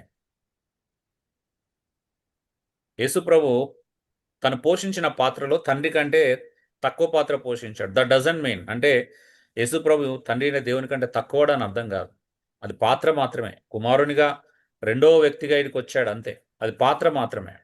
సో అలాగే భార్య భర్తలకి కుటుంబంలోను, సంఘంలోను కొన్ని పాత్రలు ఉంటాయి. అక్కడి వరకే చూడాలి, అక్కడి వరకే పాత్రలు మాత్రమే తేడా. వారు పోషించేటువంటి పాత్రలు, తీసుకున్న బాధ్యతలు మాత్రమే తేడా. మళ్ళీ గౌరవం, మర్యాద, విలువ అక్కడ తేడా చూపించకూడదు. ఇదే మనకు అంటే అర్థం కావాలి. ఇది ఎప్పుడు అర్థమవుతుందో నాకు కూడా తెలియదు. సో ముఖ్యంగా పురుషులకు ఇది అర్థం కావాలి, స్త్రీలకు కూడా అర్థం కావాలి, ఇద్దరికి అర్థం కావాలి. కొంతమంది స్త్రీలకు లోబడితేనేమో మేము తక్కువ వాళ్ళమని ఫీలింగ్ ఉంటుంది. పురుషులకేమో భార్యకు సమానమైన స్థాయి గౌరవం మర్యాద విలువిస్తే నాకంటే తక్కువది కదని ఫీలింగ్, నేను ఎక్కువ అన్న ఫీలింగ్ ఉంటుంది. చావాలి ఈ విషయంలో, ప్రతి పురుషుడు చావాలి, ప్రతి స్త్రీ ఇలాంటి విషయంలో చావాలి. ఇలాంటి భావజాలాన్ని చంపేశారు. చావడం అంటే మన లోపల ఉన్న ఆలోచన విధానాన్ని చంపేయాలి. మరి చంపాలంటే నీకు ఫస్ట్ దేవునితో సంబంధం ప్రధానమైనది. ప్రతి మానవ సంబంధానికి పునాది దేవునితో సరైన సంబంధమే. నువ్వు దేవునితో సరిగా ఉంటే ఇవన్నీ సరైతాయి. లేదు అంటే వీటిలో వ్యత్యాసాలు కనిపిస్తాయి. నువ్వు సరిగా ప్రేమించలేవు. నీకు దేవునితో సంబంధం లేకపోతే నువ్వు సరిగా భార్యను ప్రేమించలేవు. నువ్వు దేవునితో సంబంధం లేకపోతే నీ పిల్లలు సరిగా పెంచలేవు. భార్య కూడా అంతే. నువ్వు దేవునితో సరిగా లేని సంబంధం లేని భార్య భర్తని అన్ని విషయాలు గౌరవం అంటే విధేయత చూపించలేదు, పిల్లల్ని పెంచే విషయంలో సహకరించలేదు, కుటుంబానికి కట్టడంలో హెల్ప్ చేయలేదు. ఆ కుటుంబం ఎప్పుడు గొడవలతో, వివాదాలతో, కక్షలతో, అంటే ఏదో రకమైనటువంటి ఎప్పుడు అశాంతితోనే ఉంటుంది. అది శాంతి, సమాధానాలు, సంతృప్తులు అక్కడ తక్కువ ఉంటాయి. నిజమే, నువ్వు కుటుంబంలోనైనా, సంఘంలోనైనా, సమాజంలోనైనా నిజమైనటువంటి సంతోషం, నిజమైనటువంటి సమాధానం, నిజమైనటువంటి సంతృప్తి, ఈ మూడు గుర్తుపెట్టుకోండి. ఈ మూడు అనుభవించాలంటే దేవునితో సంబంధం ప్రధానమైనది. ఎందుకంటే ఇవన్నీ మన రిలేషన్షిప్, ఇవి తప్పించుకోవడానికి వీల్లేదు. నీకు ఎంత కోపం వచ్చినా భర్త ఆ ఇంట్లోకి వెళ్ళి అలిగిపోయి ఎంత కోపం వచ్చినా, భార్య మీద ఎంత కోపం వచ్చినా మళ్ళీ ఏ రాత్రి అయినా ఇంటికి రావాల్సింది. అదే భార్యను ఫేస్ చేయాలా, ఆ భార్యతోనే గడపాలి, ఆ భార్యనే ప్రేమించాలా. మారదు అక్కడ. మనిషి మారడు. మారుతాడా అండి? హలో, నీ భార్య నీకు పడట్లేదు, కోపం వచ్చిందంటే నువ్వు 4 రోజులు అలిగి వెళ్ళిపోయినావు అనుకో, రాగానే నీకు వేరే భార్య వస్తుందా? మారుతుంది ఏంటి అక్కడ? మారుతుందా? పోనీ భార్య అలిగి పుట్టింటికి వచ్చి నా భర్త అలాంటి ఇలాంటి వాడు నీకు కంప్లైంట్ చేసుకుంటూ బయటకు వెళ్ళి వారం రోజులకు, నెల రోజులు తిరిగి వస్తే నీ భర్త మారుతాడు. అదే మనిషి ఉంటాడు అక్కడ. ఆ మనిషిలో అదే కోపం, అదే భావోద్రేకాలు అవే ఉంటాయి అన్నీ. మారాడు. ఫస్ట్ ఇద్దరు దేవుని దగ్గర కావాలా. దేవునితో సంబంధం ప్రధానమైనదండి. రిలేషన్షిప్స్లో దేవునితో సంబంధం బలమైనది. ఆ బలంగా ఉంటే ప్రతి మానవ సంబంధం ఏమవుతుంది అంటే బాగుంటుంది. ఎందుకంటే మానవ సంబంధాలు బాగుండాలని కోరుకున్నది దేవుడే. అసలు మానవులతో సంబంధాలు ఇచ్చిందే దేవుడు. అవునండి? దేవుడు ఇచ్చాడా, మనం తెచ్చుకున్నామా? హలో చెప్పండి. మానవులతో సంబంధాలు దేవుడు ఇచ్చినావా, మనం తెచ్చుకున్నాయా?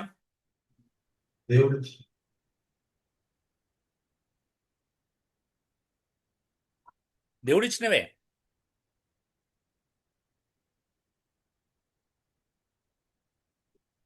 అంటే నువ్వు ఒక అబ్బాయిని, అమ్మాయిని పెళ్లి చేసుకోవడానికి నిర్ణయించుకున్నావు అంటే, నువ్వు మూర్ఖంగా నిర్ణయించుకున్నా, అజ్ఞానంతో నిర్ణయించుకున్నా, తెలివితో నిర్ణయించుకున్నా, తెలివి తక్కువతనంతో నిర్ణయించుకొని పెళ్లి చేసుకున్నా, అక్కడ మాత్రం దేవుడు ఉంటాడు 100%. అవునా? ఉంటాడా, ఉండడా? ఉంటాడు. ఎక్కడ మళ్ళీ నువ్వు నేను ఇది కుదరదంటే కుదరదు. అది అది నీ యొక్క బలహీనత అంతే. ప్రాబ్లం ఏంటి అంటే నువ్వు దేవునితో సరిగా ఉంటే అన్నీ సరైపోతాయండి. అన్నీ స్విచ్ చేసినట్టు అయిపోతాయి అంతే. స్విచ్ చేస్తే ఎట్లా కరెంట్ ప్రవహిస్తుంది, అలా ప్రవహిస్తూ ఉంటుంది అనమాట. అంటే దేవునితో రిలేషన్షిప్ చాలా అద్భుతమైనదండి. అందుకే బైబిల్లో అనేక సందర్భాలు అదే చెప్పాడు, మనం దేవుని ఎక్కువగా ప్రేమించాలి. దేవుని ఎక్కువ ప్రేమించాలి. అది మానవుల్లో మన సంబంధాన్ని ప్రదర్శించాలి. నువ్వు దేవుని ప్రేమించకుండా మానవులతో రిలేషన్షిప్ చూపించలేవు. మానవులతో నువ్వు రిలేషన్ చూపిస్తున్నావు అంటే దేవునితో నీ సంబంధం అద్భుతంగా ఉందని అర్థం. అందుకే యోహాన్ రాస్తాడు కదా, 1 యోహాన్ 4:20లో, కంటికి కనిపించే సహోదరులను, అంటే కళ్ళ ముందు కనిపించే మనుషులను ప్రేమించలేని వాడు దేవుని కనబడిన దేవుని ఎప్పటికీ ప్రేమించలేడు. కళ్ళ ముందు కనిపించే నీ భార్యను ప్రేమించలేనప్పుడు కనిపించని దేవుని ఎలా ప్రేమిస్తావు? కళ్ళ ముందు కనిపించేటువంటి భర్తకు నువ్వు అది గౌరవించకున్నప్పుడు దేవుని ఎలా ప్రేమిస్తావు? అంటే ఇవన్నీ మన సంబంధాలన్నీ మానవులతో లింకప్ అయి ఉన్నాయి.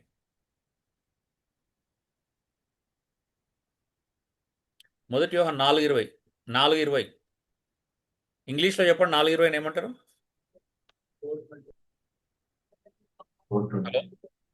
హిందీలో 420 అన్నమాట. అంటే మనుషులను ప్రేమించిన వాళ్ళు 420, అంటే దేవుని చట్టంలో. అంతే కదా?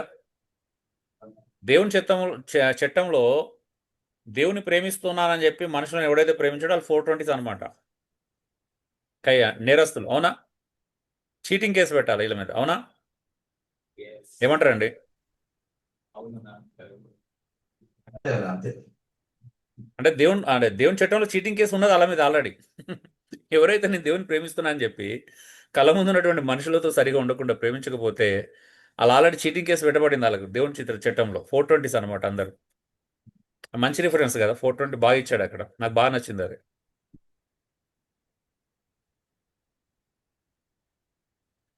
సో రెండోది, దేవునితో విరిగిన మనిషి ఇతరులతో కూడా ఇమడగలడు. ఇది అద్భుతమైనటువంటి ఆశీర్వాదం నా దృష్టిలో. నేను అంటే ప్రతి భక్తుడు ఎక్స్పీరియన్స్ నుంచి వస్తాడేమో, ప్రతి క్రైస్తవుడు కూడా రావాల్సినటువంటి గొప్ప అనుభూతి, అంటే ఆ ఎక్స్పీరియన్స్, అనుభవం.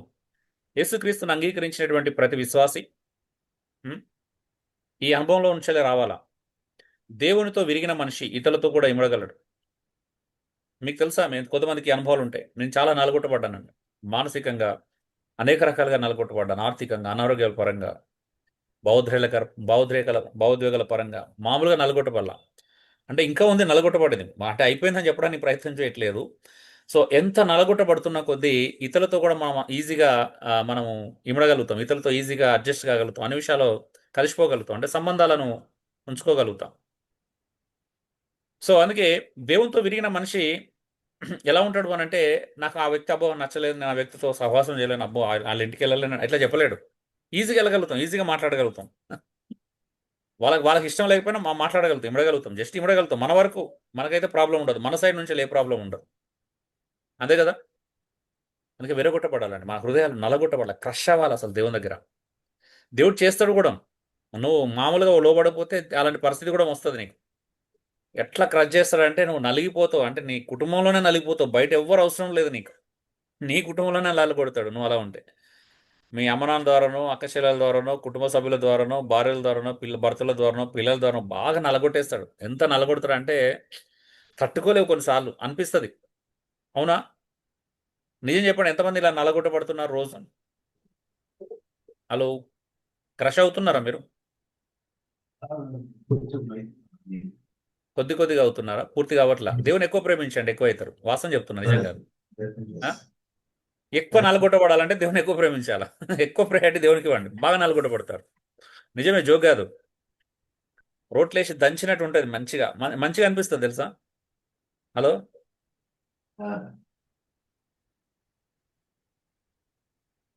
అంటే మనం ఎక్కువ దేవుని ప్రేమించినాం అనుకో, మంచిగా ఉంటుంది, మంచి అనుభూతిలోకి వస్తాం, మంచి ఎక్స్పీరియన్స్లోకి వస్తాం, మంచి అనుభవంలోకి వస్తాం అనమాట. క్రష్ అయిపోతాం, అంటే ఇక ఏముండదు, అంత మెత్తబడిపోతాం, ఏముండదు ఇక. ఇంతకుముందు అన్నాడు కదా, ఏదో గర్వము, అహము, ఇగో ఇవన్నీ మెల్లమెల్లగా ఇక దూరం అయిపోతే ఏం లేదనిపిస్తుంది అనమాట. అట్లా అయిపోతాం. అంటే ఎంత టాలెంట్ ఉన్నా, ఎంత తెలివి ఉన్నా, ఎంత అందం ఉన్నా, ఎంత ఆస్తి ఉన్నా, ఎంత ఏమున్నా, వాటి గురించి ఎవరైనా మాట్లాడేది, అవి ఎందుకు, అవి వాటి గురించి ఎందుకు, మన గురించి మాట్లాడు అంటే మనం ఏం నథింగ్, అది మనమే నథింగ్ అన్నప్పుడు మనకు ఉన్నదానికి ఏముంటుంది, అంతే కదా. రండి, అసలు దేవుని ప్రేమించండి, ఎక్కువ నలగొట్టబడతారు. తెలుసు కదా, బైబిల్ మీ అందరికీ తెలుసు, విరిగి నలిగిన హృదయంలోకి ఆయన ఆసానుడు అంట కదా. ఎవరికి దగ్గర ఉంటాడండి? అంటే నీ హృదయం ఎంత విరగొట్టబడితే, ఎంత నలగొట్టబడితే దేవుడు అంత దగ్గర అవుతాడు. అందుకే ఏం చేస్తాడు తెలుసా, దేవుడు నీకు దగ్గర అవడానికి నేను నలగొడతాడు. చాలా మందికి తెలియని విషయం ఇది. అర్థమైంది ఎప్పుడైనా? నిన్ను ఎందుకు నలగొడుతున్నాడు అంటే నీకు దగ్గర అవ్వడానికి. చాలా మందికి ఇది అర్థం కాదు. మనమేమనుకుంటాం, దేవుడు నన్ను దూరం పోయింది అనుకుంటాను. నో, నేను నలగొట్టేదే నీకు దగ్గర అవ్వడానికి, నిన్ను విరగొట్టేదే నీకు దగ్గర అవ్వటానికి.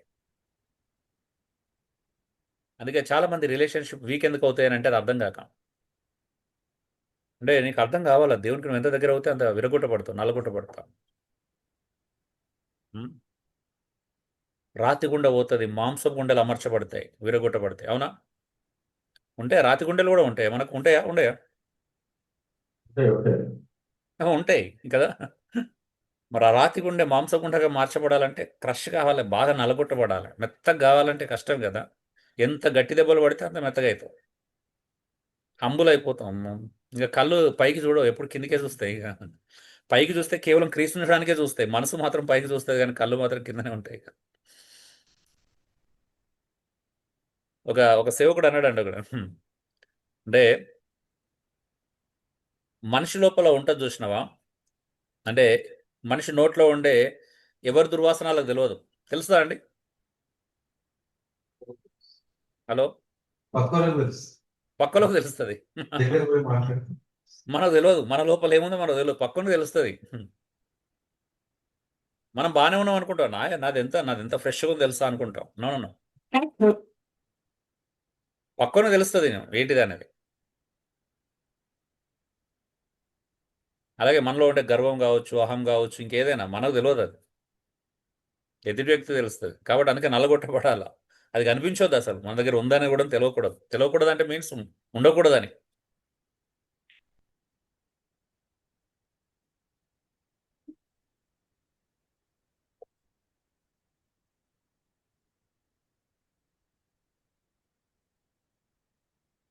సో కాబట్టి యేసుక్రీస్తు చేసిన గొప్ప ఆజ్ఞ ఏంటి చెప్పండి? మత్తయి సువార్త 22:37 నుంచి 39 ఏం చదువుతుందండి? Hello dear brothers and sisters.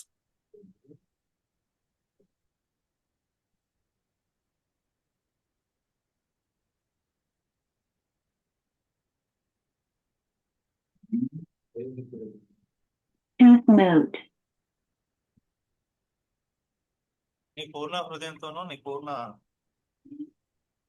పూర్ణ ఆత్మతో పూర్ణ మనసుతో దేవుడైన ప్రభువును ప్రేమించాలి. చూడండి ఎంత అద్భుతమైనటువంటి ఆజ్ఞ. అందుకే సంబంధాల మూలము దేవుని ఆజ్ఞ. దేవుని ప్రేమించడం, మనుషులను ప్రేమించడం. దేవుని ప్రేమించడం, మనుషులను ప్రేమించడం.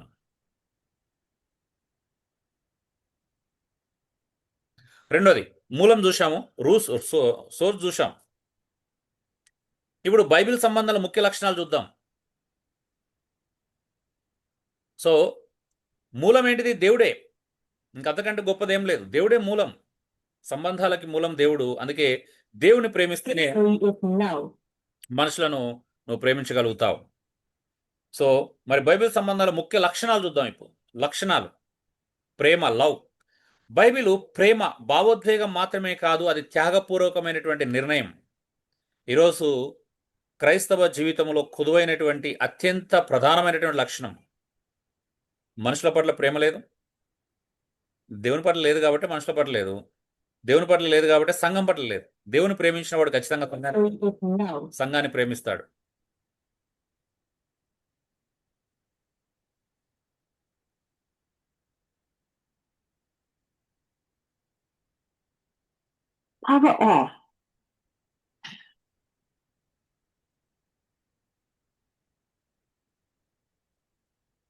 సో అంతే కదండి. ప్రేమ అది కేవలం ఒక ఎమోషన్ మాత్రమే కాదు, అది త్యాగపూర్వకమైనటువంటి నిర్ణయం. నువ్వు చూపించాలి ఆ ప్రేమను అంత త్యాగపూరితంగా. సంఘం పట్ల, సమాజం పట్ల, కుటుంబం పట్ల, దేవుని పట్ల ఉంటే ఇవన్నీ చూపించగలుగుతావు. నీకు దేవుని పట్ల ఎంత ఉంటే అంత త్యాగం కనిపిస్తుంది నీలో. అంత ఏమంటారు, అంత త్యాగం నీ లోపల ప్రస్ఫుటం అవుతూ ఉంటుంది. దేవుని పట్ల లేకపోతే మిగతా ఏరియాలలో అంత త్యాగపూరితమైన ప్రేమ కనబడదు. ప్రేమ ఉంటుంది కానీ త్యాగం ఉండదు అక్కడ.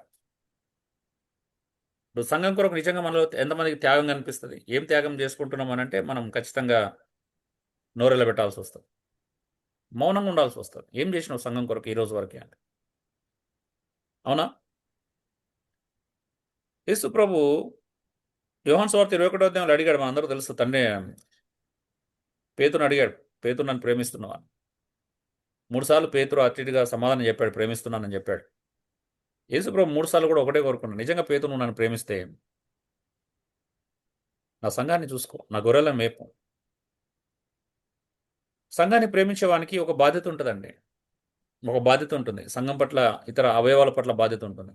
నాయకత్వ బాధ్యత వేరు, ప్రతి విశ్వాస బాధ్యత వేరు. నేను రెండు కలపట్లేదు కానీ. సో నాయకునికి ప్రత్యేకమైన బాధ్యత ఉంటుంది, కానీ విశ్వాసులు కూడా ఒక బాధ్యత ఉంటుంది. ఓన్లీ నాయకునికే బాధ్యత. అక్కడ పేతురు అంటే నాయకుడు సంఘాన్ని కాబట్టి మనము ఒక నాయకునికే ఉంటుందా అంటే విశ్వాసులకు బాధ్యత ఉంటుందా ఉండదా? హలో,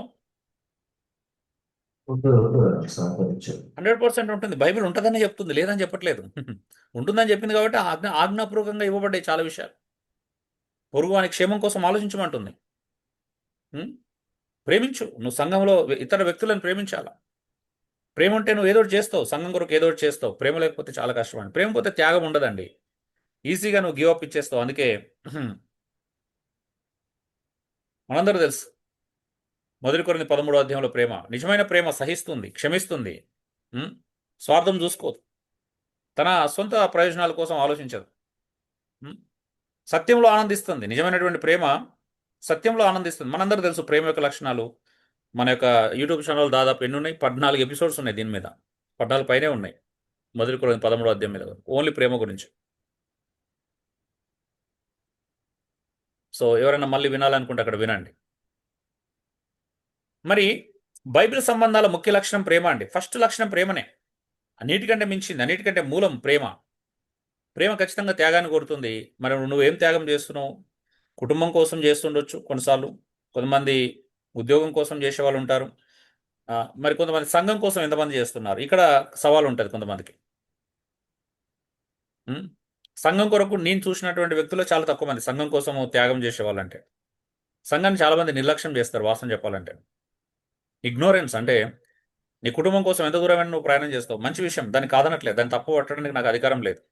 కానీ సంఘం కోసం ఏం చేస్తున్నావు అన్నప్పుడు ఖచ్చితంగా నేను అడిగే అది హక్కు ఉంటుంది నాకు, ఒక నాయకునిగా, సంఘ పెద్దగా, ఎల్డర్గా. అవును, సంఘం కూడా పట్టించుకోవాలి కదా.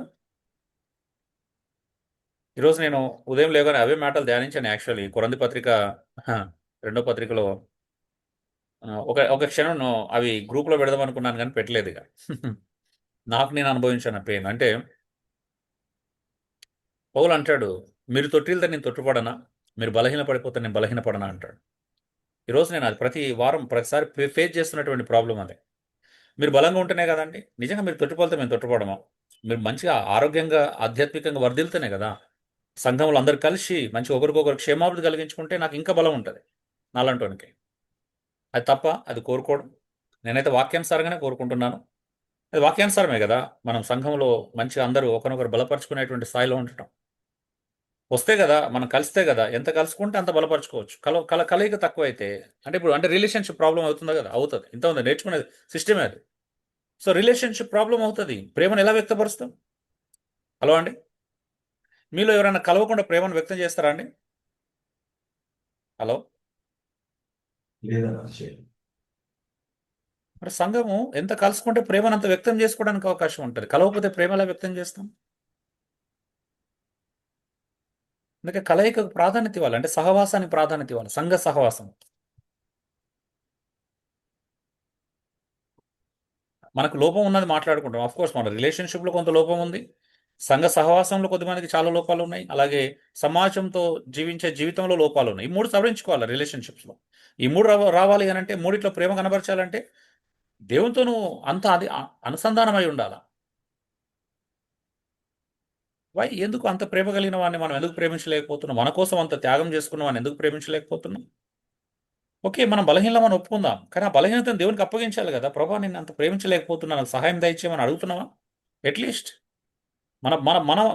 మనము కనీసం రియలైజ్ అవుతున్నామా? కార్యాలన్నీ ఆయనే చేస్తాడు, కానీ రియలైజ్ కావాలి కదా మనం దేవుని దగ్గర.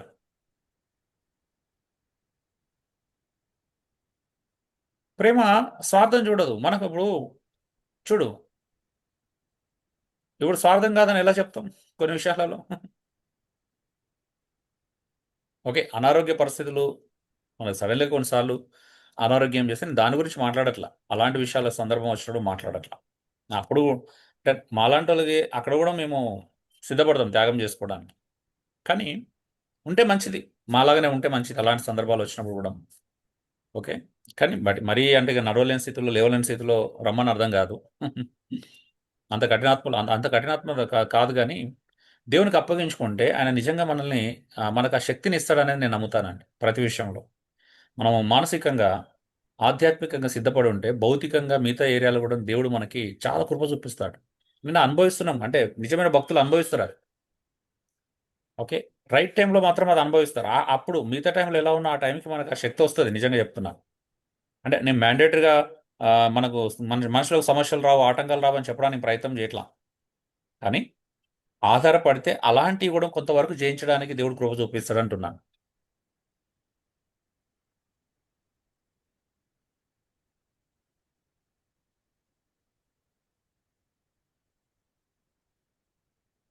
ఎందుకంటే చెప్తున్నాను నేను ఇప్పుడు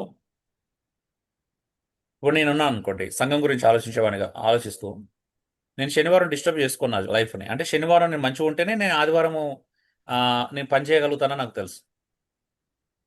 మనకు అంటే మనం ప్రేమిస్తే అట్లాంటి ఆలోచనలు వస్తాయని చెప్తున్నాను. ఇప్పుడు మీరు చాలాసార్లు ఏం చేస్తారంటే కావాల్సుకున్న ఆదివారమే పనులు పెట్టుకునే వాళ్ళు ఉంటారు. ఎందుకంటే ఉద్దేశపూర్వకంగా. కొంతమంది తెలుసో తెలియకో అంటే తెలుసు మీకు. అంటే మీకు అంటే సిద్ధపాటు ఉండదు ఆ టైం ముందు. దీనికి సిద్ధపాటు అంటే మనం సంఘాని కొరకు రావటానికి సహవాసం చేయడానికి సిద్ధపాటు కలిగి ఉంటే, కమిట్మెంట్ ఉంటే సిద్ధపాటు వస్తుంది. కమిట్మెంట్ లేదు కాబట్టి మనకు ఆ సిద్ధపాటు ఉండదు. కానీ అప్పుడే ఏదో పెట్టుకుంటాం. అదే ఇంపార్టెంట్ అన్నట్టుగా, అది అది ఆ రోజు కలవకపోతే ఇక మీరు ఇక వేరే నడవదు అన్నట్టుగా మనం కొన్నిసార్లు చేస్తాం. అంటే తప్పుడు పనులు, అంటే తప్పుడు నిర్ణయాలు తీసుకుంటాం. దేనికి కారణం ఏంటి?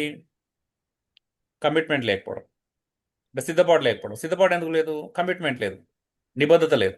నిబద్ధత ఎందుకు లేదు అంటే మళ్ళీ దేవుని మనం అంతగా ప్రేమించట్లేదు. దేవుని ప్రేమిస్తే ఏమంటాడు? ఈరోజు సంఘానికి కూడా ప్రాధాన్యత, సంఘ సహవాసానికి ప్రాధాన్యత ఇవ్వమంటాడు. రొట్టె విరిచేది ఉంటుంది, సహవాసం చేసేది ఉంటుంది. అవన్నీ గుర్తు చేస్తాడు దేవుడు. అవన్నీ నీకు ఇంపార్టెంట్ అని చెప్తాడు. అందుకే చాలా మందికి అది లైట్గా తీసుకుంటారు. రొట్టె విరవడం, సహవాసం అనేది అది అంత ప్రాముఖ్యంగా మీరు ఎందుకు ఎంచలేకపోతున్నారు?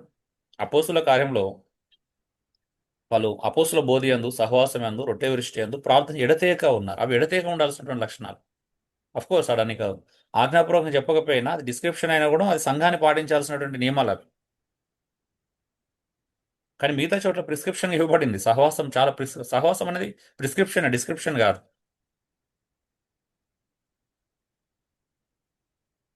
ఓకే. సో మీరు మీ ఇళ్ళలో ఎలాంటి ప్రేమను కనబరుస్తున్నారో కానీ అది మీకు తెలుసు. కొంతవరకు నేను కూడా చూస్తాను.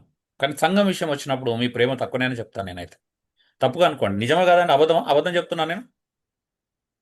హలో.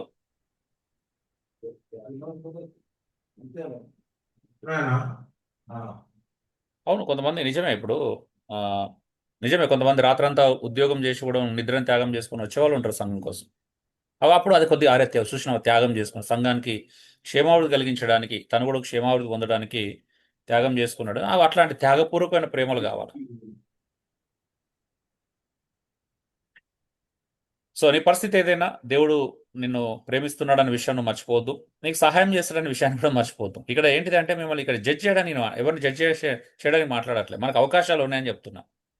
స్టిల్ దేవుడు మనకు ఆధారమై ఉన్నాడు. నువ్వు దేవుని ప్రేమించు అని అంటున్నాను. దేవుని ప్రేమిస్తే దేవుని ప్రేమించకుండా ఇవన్నీ ప్రయత్నాలు చేస్తే విఫలమవుతావు. దేవుని ప్రేమించు, ఆటోమేటిక్గా నీ జీవితంలో మార్పు జరుగుతుంది. రెండోది సత్యం, ట్రూత్.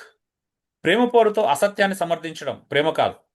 నిజమైనటువంటి ప్రేమ అద్భుతమైనది. చూడండి, ప్రేమ అంటే సంబంధాల లక్షణం ఏంటి అంటే ప్రేమ పోరుతో అసత్యాన్ని సమర్థించడం. బైబిల్ ప్రేమ కాదండి. కొంతమంది అసత్యాన్ని కూడా సమర్థిస్తారు. తప్పుడు బోధల్ని, తప్పుడు బోధకులు కూడా సమర్థించే వాళ్ళు ఉంటారు సంబంధాల విషయంలో. అతను కూడా మనోడే అండి. ఎట్లా మనోడాయండు? ఏ కోణంలో మనోడే? మనోడే. అందరూ మనుషులమే. మనుషుల్లో నేను చూడొద్దు అనట్లేదు. కానీ ఏం చేసినా రైట్. అబద్ధం చెప్పినా రైట్, అసత్యం చెప్పినా రైట్.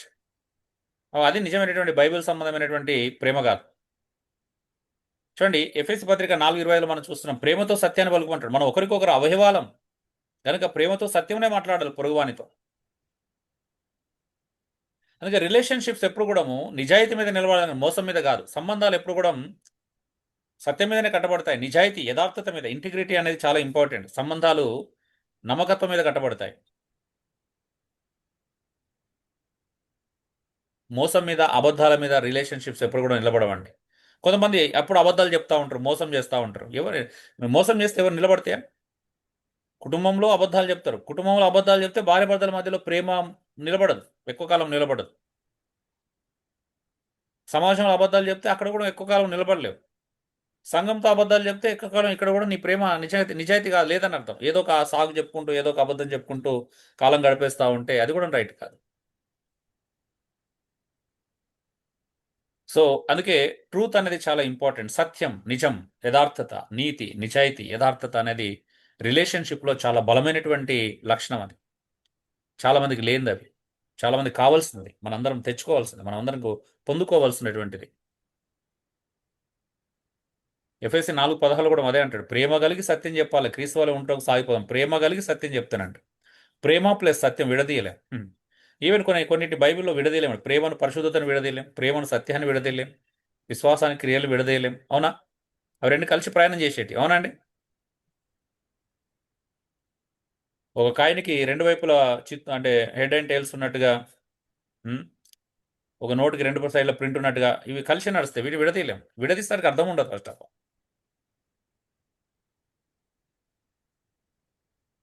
ప్రేమ లేని సత్యం సత్యమే కాదు.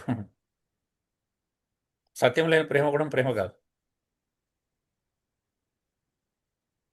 ప్రేమ పరిశుద్ధత, ప్రేమ సత్యము, ప్రేమ కలిసే నడవాలి ఇవి. విశ్వాసము క్రియలు కలిసే పనిచేయాలి, కలిసే ఉంటాయి అవి, విడదీయలేము. సో నువ్వు విశ్వసించినావు అంటే నువ్వు ఆ విశ్వాసాన్ని నువ్వు ఖచ్చితంగా క్రియారూపంగా చూపించాల్సింది. సో అందుకే రిలేషన్షిప్స్ నిజాయితీ, నీతి, యథార్థత మీద కట్టబడతాయి. ఈరోజు మనం డెవలప్ చేసుకోవాలి ఈ లక్షణాలని. మనం పరిశుద్ధాత్మ దేవుని సహాయంతో డెవలప్ చేసుకోవాలి. మూడోది, సంబంధ బాంధవాల మూడో లక్షణం ఏంటంటే ఫర్గివ్నెస్, క్షమ. పరిపక్వ సంబంధాల హృదయం, క్షమ. క్షమించడం చాలా మందికి కుదరదు. అంటే చాలా మంది వాళ్ళకి కాదు. క్షమించడం అనేది ఏమంటో తెలుసా, చాలా మంది నోట్లోంచి ఈ మాటని నేను చస్తే క్షమించను అంటారు. చస్తే ఉండదు క్షమించడానికి. చస్తే క్షమించనంటే అర్థం ఏంటిది? ఓకే, నువ్వు ఎమోషనల్గా అంటే వేరే విషయం, కానీ దాన్ని ప్రాక్టికల్గా నెరవేర్స్తేనే ప్రమాదం, అవునా? సరే, మానవ ఎమోషన్స్ని అర్థం చేసుకోవడానికి ప్రయత్నం చేసి నేను ఒక మెట్టు ఎదిగి సరే దాన్ని ఉద్రేకంలో అన్నామని అర్థం చేసుకున్నా కూడా ప్రాక్టికల్గా నువ్వు అదే చూపిస్తే పరిస్థితి ఏంటి? ఉద్రేకంలో అంటే అర్థం చేసుకోవచ్చు. కొంతమంది అంటూ ఉంటారు, నేను చస్తే క్షమించాను, మా ఇంట్లో వాళ్ళని ఈ విషయంలో మాత్రం చస్తే క్షమించను, అక్కడ మాత్రం చస్తే క్షమించను. క్షమించకుండా చేస్తే ప్రమాదం నీకే. అవునా అండి? క్షమించకుండా చేస్తే మంచిదా చెడ్డదా?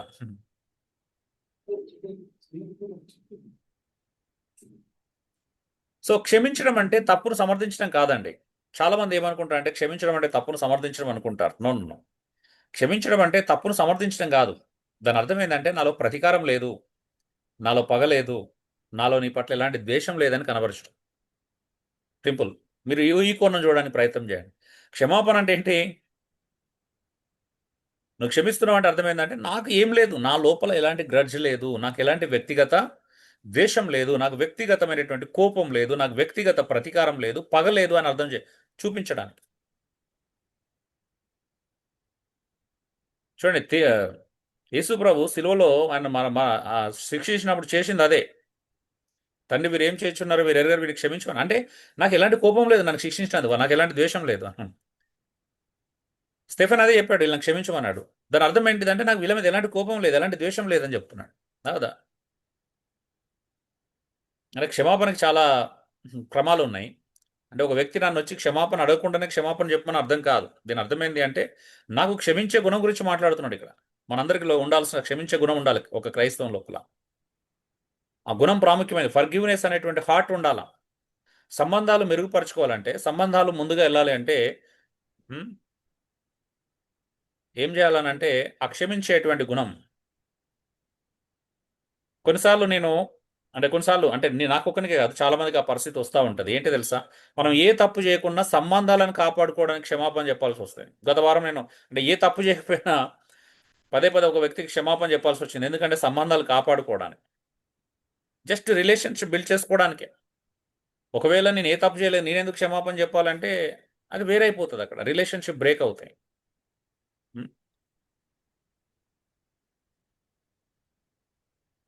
అర్థమవుతుందా అండి?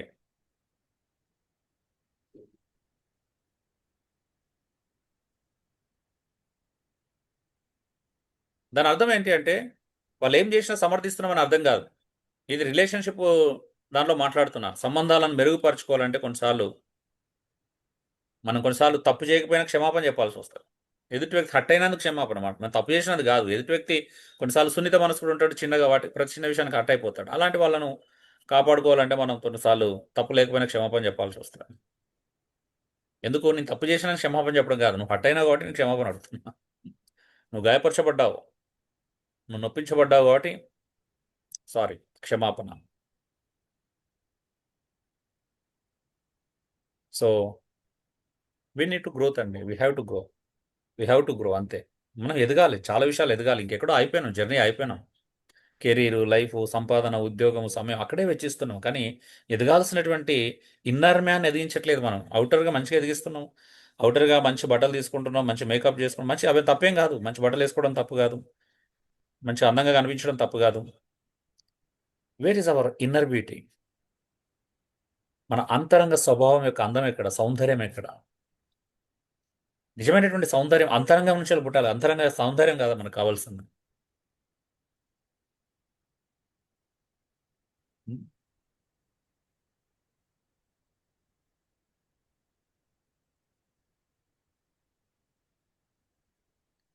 కొన్నిసార్లు అంటే రిలేషన్షిప్స్ ఎలా ఉంటాయంటే సంఘంలో కూడా మనం కొంచెం అకౌంటబిలిటీ కోసం ఏదన్నా పని ఉన్నప్పుడు ఏదన్నా ఉంటే మనం రీజన్ పెట్టి చెప్పమని అడుగుతాం. కొన్నిసార్లు రీజన్ పెట్టరు, కొన్నిసార్లు చెప్తారు, అకౌంటబిలిటీ ఇస్తారు, మంచిది. అకౌంటబిలిటీ ఇవ్వడం వల్ల జస్ట్ తెలవడం కోసమే, కానీ రానందుకు సంతోషం ఏమి ఉండదు. నాలాంటి వానికి చాలా పెయిన్ ఉంటుంది ఎవరు రాకపోయినా. ఆ పెయిన్ ఎవరికి అర్థం కాదు. అంటే ఓకే, యాక్సెప్ట్ చేస్తాం, సరే ఏం చేస్తాం, రాకపోతే ఏం చేయడానికి ఏం లేదు, కొట్లాడతామా, తిడతామా, లేకపోతే వెంటనే క్లాస్ చెప్తామా అని చెప్పలేము. అనిపిస్తుంది కొన్నిసార్లు, అబ్బా నిలబెట్టి అసలు కూర్చోబెట్టి ఏంటి మీ ప్రాబ్లం, ఎన్నిసార్లు చెప్పాలి ఇంకా చిన్నపిల్లలాగా అనిపిస్తుంది. కానీ ఇప్పటికి కూడా ఎందుకంటే ఆ క్షమించే గుణం అనమాట. అంటే ఉదయం లేవ నాకు చాలా వాక్యాలు నా కళ్ళ ముందు తిరిగినాయి ఇట్లా. ఫిలిప్పుల రాష్ట్ర పత్రికలో అనేక వచనాలు తిరిగినాయి. నిజంగా సంఘముల గురించి చింతించేవాడు తిమోతి తప్ప నా దగ్గర ఎవరు లేరు. ఆ, అనిపించింది తిమోతి లాంటి వాళ్ళని ప్రభా సంఘంలో ఎక్కువ మంది ఉంటే ఎంత బాగుంటుంది. అక్కడ 22వ వచనం తర్వాత అంటే ప్రతివాడు తన సొంత కార్యాలను చూస్తున్నారు, యేసుక్రీస్తు కార్యాలు చూడట్లేదు, సంఘాన్ని పట్టించుకోవట్లేదు. కానీ తిమోతి లాంటి వాడు పట్టించుకుంటున్నాడు. ప్రభా సంఘంలో తిమోతి లాంటి వాళ్ళను లేపు అని మార్నింగ్ ప్రార్థన చేసుకొని ఇక నేను సిద్ధపరచుకున్నాను.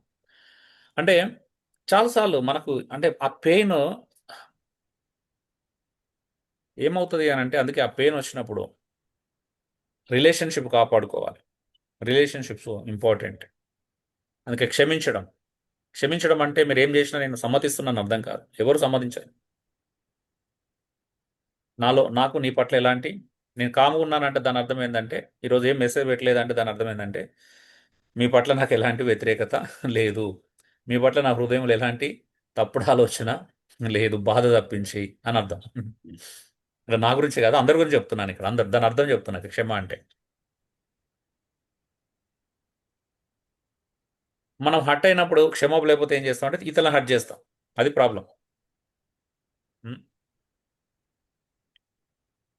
మనం హర్ట్ అయితే ఏం చేస్తామంటే మనం కూడా హర్ట్ చేస్తాం, ఏదో రకంగా మాట ద్వారానో ప్రవర్తన ద్వారానో హర్ట్ చేయడానికి ప్రయత్నం చేస్తాం.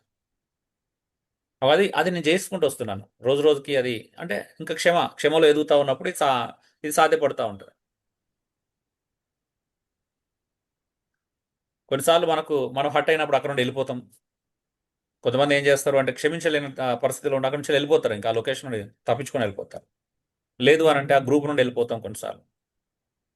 లేదు అంటే ఇంకా ఏదో రకమైనటువంటి ఎక్స్ప్రెషన్ ఉంటుంది మనకు. అంటే లోపల అర్థం ఏంటిది, మనం చాలా గాయపరచబడ్డం, ఇక నేను ఇక్కడ అంగీకరించలేదు, నేను యాక్సెప్ట్ చేయలేను, ఇక నేను క్షమించలేను వీళ్ళను అనేటువంటి తత్వాన్ని మనం ఒక రకంగా చూపిస్తూ ఉంటాం. అంటే అన్ని సందర్భాలు అదే జరుగుతాను నేను అర్థం కాదు, నేను ఇక్కడ కాంటెక్స్ట్లో చెప్తున్నాను.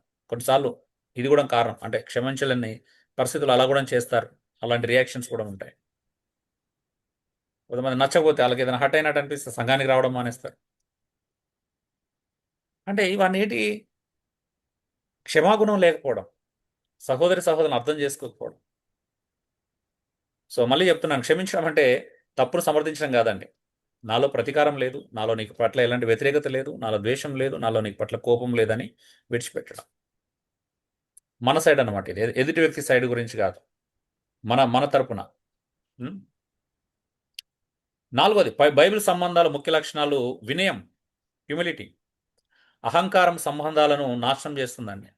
అహంకారం, ప్రైడ్, ఈగో. తెలుసా ఈరోజు ప్రపంచవ్యాప్తంగా అనేకమైనటువంటి రిలేషన్షిప్ బ్రేక్ అవ్వడానికి కారణం వినయం లేకపోవడమే. గర్వం, అహంకారం ధ్వంసం చేస్తుంది రిలేషన్షిప్. గర్వము సంబంధాలను నాశనం పట్టిస్తుంది. నాకెందుకు, నేను ఎందుకు వెళ్ళాలా, నేను ఎందుకు తగ్గించుకోవాలి, వాళ్ళని తగ్గించుకోమని అని ఒకవేళ ఆ సహంభావం, ఆ యొక్క స్వభావం ఆమెను తగ్గించుకోమని, ఈమెను తగ్గించుకోమని అని ఉంది అని అంటే రిలేషన్షిప్ ధ్వంసం అయిపోతాయి అన్నమాట. ఒక్క వినయం అండి, ఒక్క వినయం రిలేషన్షిప్ని ఎంత అద్భుతంగా మెరుగుపరుస్తుంది తెలుసా?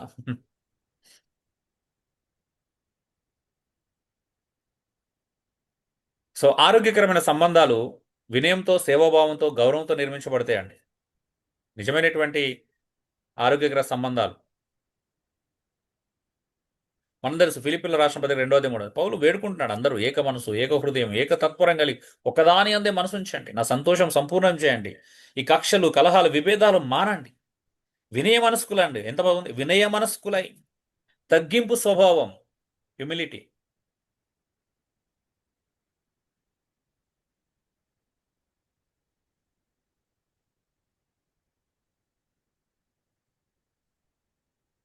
ఎక్కడైతే వినయం ఉండదో అక్కడ మానవత్వం ఉండదండి. ఎక్కడైతే వినయం ఉండదో అక్కడ ఏముండదు, హ్యూమిలిటీ లేని చోట హ్యుమానిటీ ఉండదు.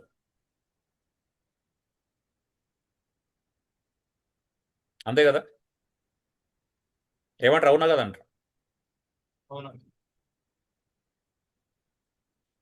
ఎలా చెప్పుకుందాం? మానవత్వం లేని చోట వినయం ఉండదని చెప్తామా, వినయం లేని చోట మానవత్వం ఉండదని చెప్తామా?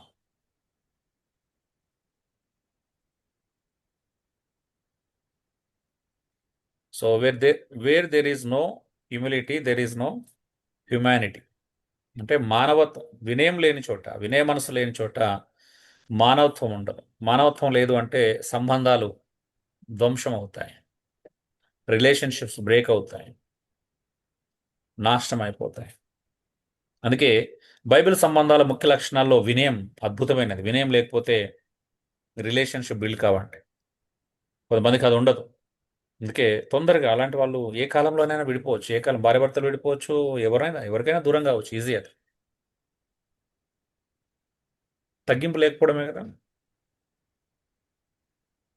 అవును, రిలేషన్షిప్ బిల్డ్ చేసుకోవాలంటే నువ్వు మోకాళ్ళ మీదకి రావాల్సి వస్తుంది కొన్నిసార్లు. ముఖ్యంగా భార్యాభర్తలు అయితే కాళ్ళ దగ్గర కూర్చొని గట్టిగా రెండు చేతులు జోడించలేదు, గట్టిగా పట్టుకొని నన్ను క్షమించు, నేను తప్పు చేసిన, నీ పట్ల నేను ఇలా ప్రవర్తించాను. అసలు అది పెద్ద తప్పు. అది కారణం ఏదైనా, పరిస్థితులు ఏవైనా, నేను అలా ప్రవర్తించకూడదు, నేను అలా గాయపరిచి ఉండకూడదు, నేను చాలా క్షమించరాని నేరం చేసిన. ఈ వినయం నిజంగా నువ్వు ప్రదర్శించవు ఎప్పుడైనా? అంటే రిలేషన్ బిల్డ్ చేసుకోవడానికి నువ్వు ఎప్పుడైనా అలా ప్రయత్నం చేశావు? ఒకవేళ ఎక్కువగా భార్యాభర్తల సంబంధాలు కావచ్చు, ఏ సంబంధమైనా, ఇది భార్యాభర్తల సంబంధంలో ఇది చేసినా కూడా ఎదుటి వ్యక్తి నేను క్షమించలేదు, అంగీకరించలేదు అంటే దేవునికి అప్పగించవచ్చు. మన మన మన మన వైపు నుంచి ఇది జరిగిందా? క్షమాపణ అనేది ఫోన్లలో, లేకపోతే చాటింగ్లలో, మెయిల్లలో, లేకపోతే ఏ రకంగా మనం పెట్టడము వేరు. అక్కడ ఎక్స్ప్రెషన్ కనిపించదు. మనం ఎంత ఎంత నలగొట్టబడమని తెలియదు, మనం ఎంత సఫర్ అయినా మనకు తెలియదు, మనం ఎంత నిజంగా జినైన్గా, ఎంత యథార్థత తెలియదు. తెలుసా? మొబైల్లో కానీ, అంటే ఇలాంటి కొన్ని కండిషన్ల గురించి చెప్తున్నాను. కొన్ని పర్టికులర్ కండిషన్లలో మనం నిజంగా ఎంత అదైనం అనేది తెలియాలి. అలా తెలియాలంటే అంతే, ముఖాల మీద పడి 2 చేతులు దాచి వేడుకోవాలా క్షమాపణ. అంత వినయం ఉండాలండి. ఊరికే రిలేషన్షిప్ బిల్డ్ అయితే అనుకుంటే పొరపాటు. మనలో అహంకారం, ప్రైడ్ ఏమాత్రం ఒక్క మూల నేనెందుకు చేయాలా పని అని అనుకుంటే చాలా అయిపోతుంది. ఒక చిన్న తప్పు పెద్ద మూల్యాన్ని చెల్లిస్తుంది, పెద్ద బ్రేక్ డౌన్, పెద్ద భయంకరమైనటువంటి పెద్ద పరిస్థితి జీవితంలో. అది గుర్తొచ్చినలా బాధపడాల్సి వస్తుంది. ఎంత పెయిన్ ఉంటుందండి అసలు. అయ్యో, నేను ఆ రోజు ఆ తప్పు చేయకుంటే, కనీసం తప్పు చేసిన తర్వాత నేను ఇలాగనన్నా చేసుకుంటే బాగుండేది, మిస్ అయిపోయాను ఇది. రిలేషన్షిప్స్ ఊరికే కట్టబడవండి. హెల్దీ రిలేషన్స్ కావాలంటే you have to deny your self. నిన్ను తృణీకరించుకోవాలి, నథింగ్, అంతే. అవసరం అంటే చెప్పగలగాలి, నువ్వు లేకపోతే నా జీవితం వ్యర్థం, అర్ధరహితంగా ఉంటుంది, నేను పెద్ద తప్పు చేశాను. నీ లోపల ఉంటే సరిపోదు. మన లోపల కొన్నిసార్లు భావాలు పెట్టుకుంటాం కానీ బయటికి చెప్పలేం. రావాలా, అది రావాలా, హ్యూమిలిటీ రావాలా, ఆ తగ్గింపు రావాలా, ఆ వినయం రావాలా, అంతే. అప్పుడు చూడు, ఏ రిలేషన్షిప్ ఎవడు ఏం చేయాలి నాకు తెలిసి సమాజం. దేవుడు బ్లెస్ చేయకుండా ఎలా ఉంటాడు? దేవుడు అక్కడ ఉండకుండా ఎలా ఉండగలుగుతాడు? దేవుడు ఎదుటి వ్యక్తి హృదయాన్ని కదిలించకుండా ఎలా ఉండగలుగుతాడు? మనం కదిలించే విధంగా ప్రవర్తిస్తే కదులుతాడు. ఇది అందరితో అవసరం లేదు. నేను ముఖ్యంగా భార్యాభర్తలకైతే ఇది మ్యాండేటరీ అని చెప్తున్నాను. కొన్ని ఇంపార్టెంట్ రిలేషన్షిప్స్ ఉంటాయి అమ్మ నాన్నలు, ముఖ్యంగా భార్య భర్త, భర్తకు భార్య, పిల్లలు, తల్లిదండ్రులు.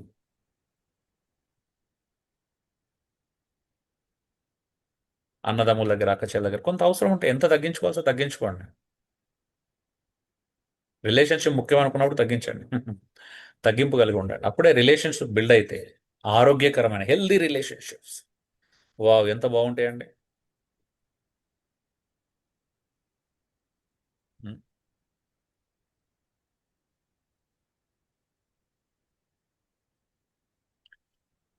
అందుకే ఆరోగ్యకరమైన సంబంధాలు వినయం ఉండాలా, సేవాభావం ఉండాలా, గౌరవంతో నిర్మించబడతాయి. ఇది లేకపోతే రిలేషన్షిప్ నిర్మించబడవు, ముఖ్యంగా వైఫ్ అండ్ హస్బెండ్. సో మూడోది మరి సమస్య ఏంటో చూద్దాం. పతనమైన సంబంధాల సమస్య పాపం వల్ల. ఎందుకు ఈ సంబంధాలు ఎందుకు ప్రాబ్లం అయినాయి? పాపం వల్లనే. మళ్ళీ ఏదో తోటకు రావాల్సిందే. మనం ఎక్కడికి వెళ్ళినా ఇవన్నీ ఏదో తోట నుంచే స్టార్ట్ అయినాయి. ఎప్పుడైతే వాళ్ళు తినకూడని పండు తిన్నారు, ఎప్పుడైతే చేయకూడని పాపం చేశారో రిలేషన్షిప్స్ ప్రాబ్లం వచ్చింది. అప్పటిదాకా ఆదాం మొదటి కవి, నా దృష్టిలో ఆదాం ఫస్ట్ పోయిట్. నా ఎముకలలో నా ఎముక, నా మాంసంలో నా మాంసమా. ఆహా, ఎంత అద్భుతంగా పిలికాడు. నువ్వు నరు నుండి తీయబడ్డావు, నా నుండి తీయబడ్డావు, నరు నుండి తీయబడ్డావు. నారి, స్త్రీ. నారి అంటే స్త్రీ, నరుడు అంటే పురుషుడు. నరు నుంచెల్లి తీయబడ్డావు నువ్వు, నారి. నా నుంచెల్లే తీయబడ్డావు కానీ నేను నారి అని పేరు పెడుతున్నాను. నువ్వు నేను ఒకటే. నువ్వు నా నుంచెల్లే వచ్చావు. We are equal. మన రిలేషన్షిప్ చాలా అన్యోన్యమైనది. నా ఎముకలలో నువ్వు నా ఎముకవు, నా మాంసంలో మాంసం నువ్వు, నా నుండి తీయబడ్డావు. వావ్, ఎంత అద్భుతమైన రిలేషన్. ఇంతకంటే గొప్ప రిలేషన్షిప్ ఉండదు ప్రపంచంలోనే, భూమి మీద. పాపం వల్ల ఏమైండు? పాపం చేసిన వెంటనే అంటున్నాడు దేవుడాయిగో, నువ్వు నాకు ఇచ్చిన ఈ స్త్రీ కాస్త ఇస్త్రీ అయిపోయింది ఇప్పుడు. ఇస్త్రీ చేసేసాడు ఆదా. ఈ స్త్రీ అనడం ద్వారా అవన్నీ ఇస్త్రీ చేసేసాడు. అప్పటిదాకా ఏమన్నాడు? నా ఎముక, నా మాంసం, నా నారి, నా నుంచి వచ్చావు. పాపం వల్ల మనిషిలో స్వార్థం వచ్చింది, ఆధిపత్యం పెరిగింది. నేను నేను నేను నేను నేను నేను వా నేను నేను తెలుసా, నేను నేను నేను నేను సంపాదిస్తున్నా, నేను చూసుకుంటున్నా కుటుంబాన్ని. నేను లేకపోతే కుటుంబం లేదు, నేను లేకపోతే అది లేదు, నేను లేకపోతే అన్నం లేదు, నేను లేకపోతే ఏది లేదు. నేను వెరీ గుడ్. ఆధిపత్యం.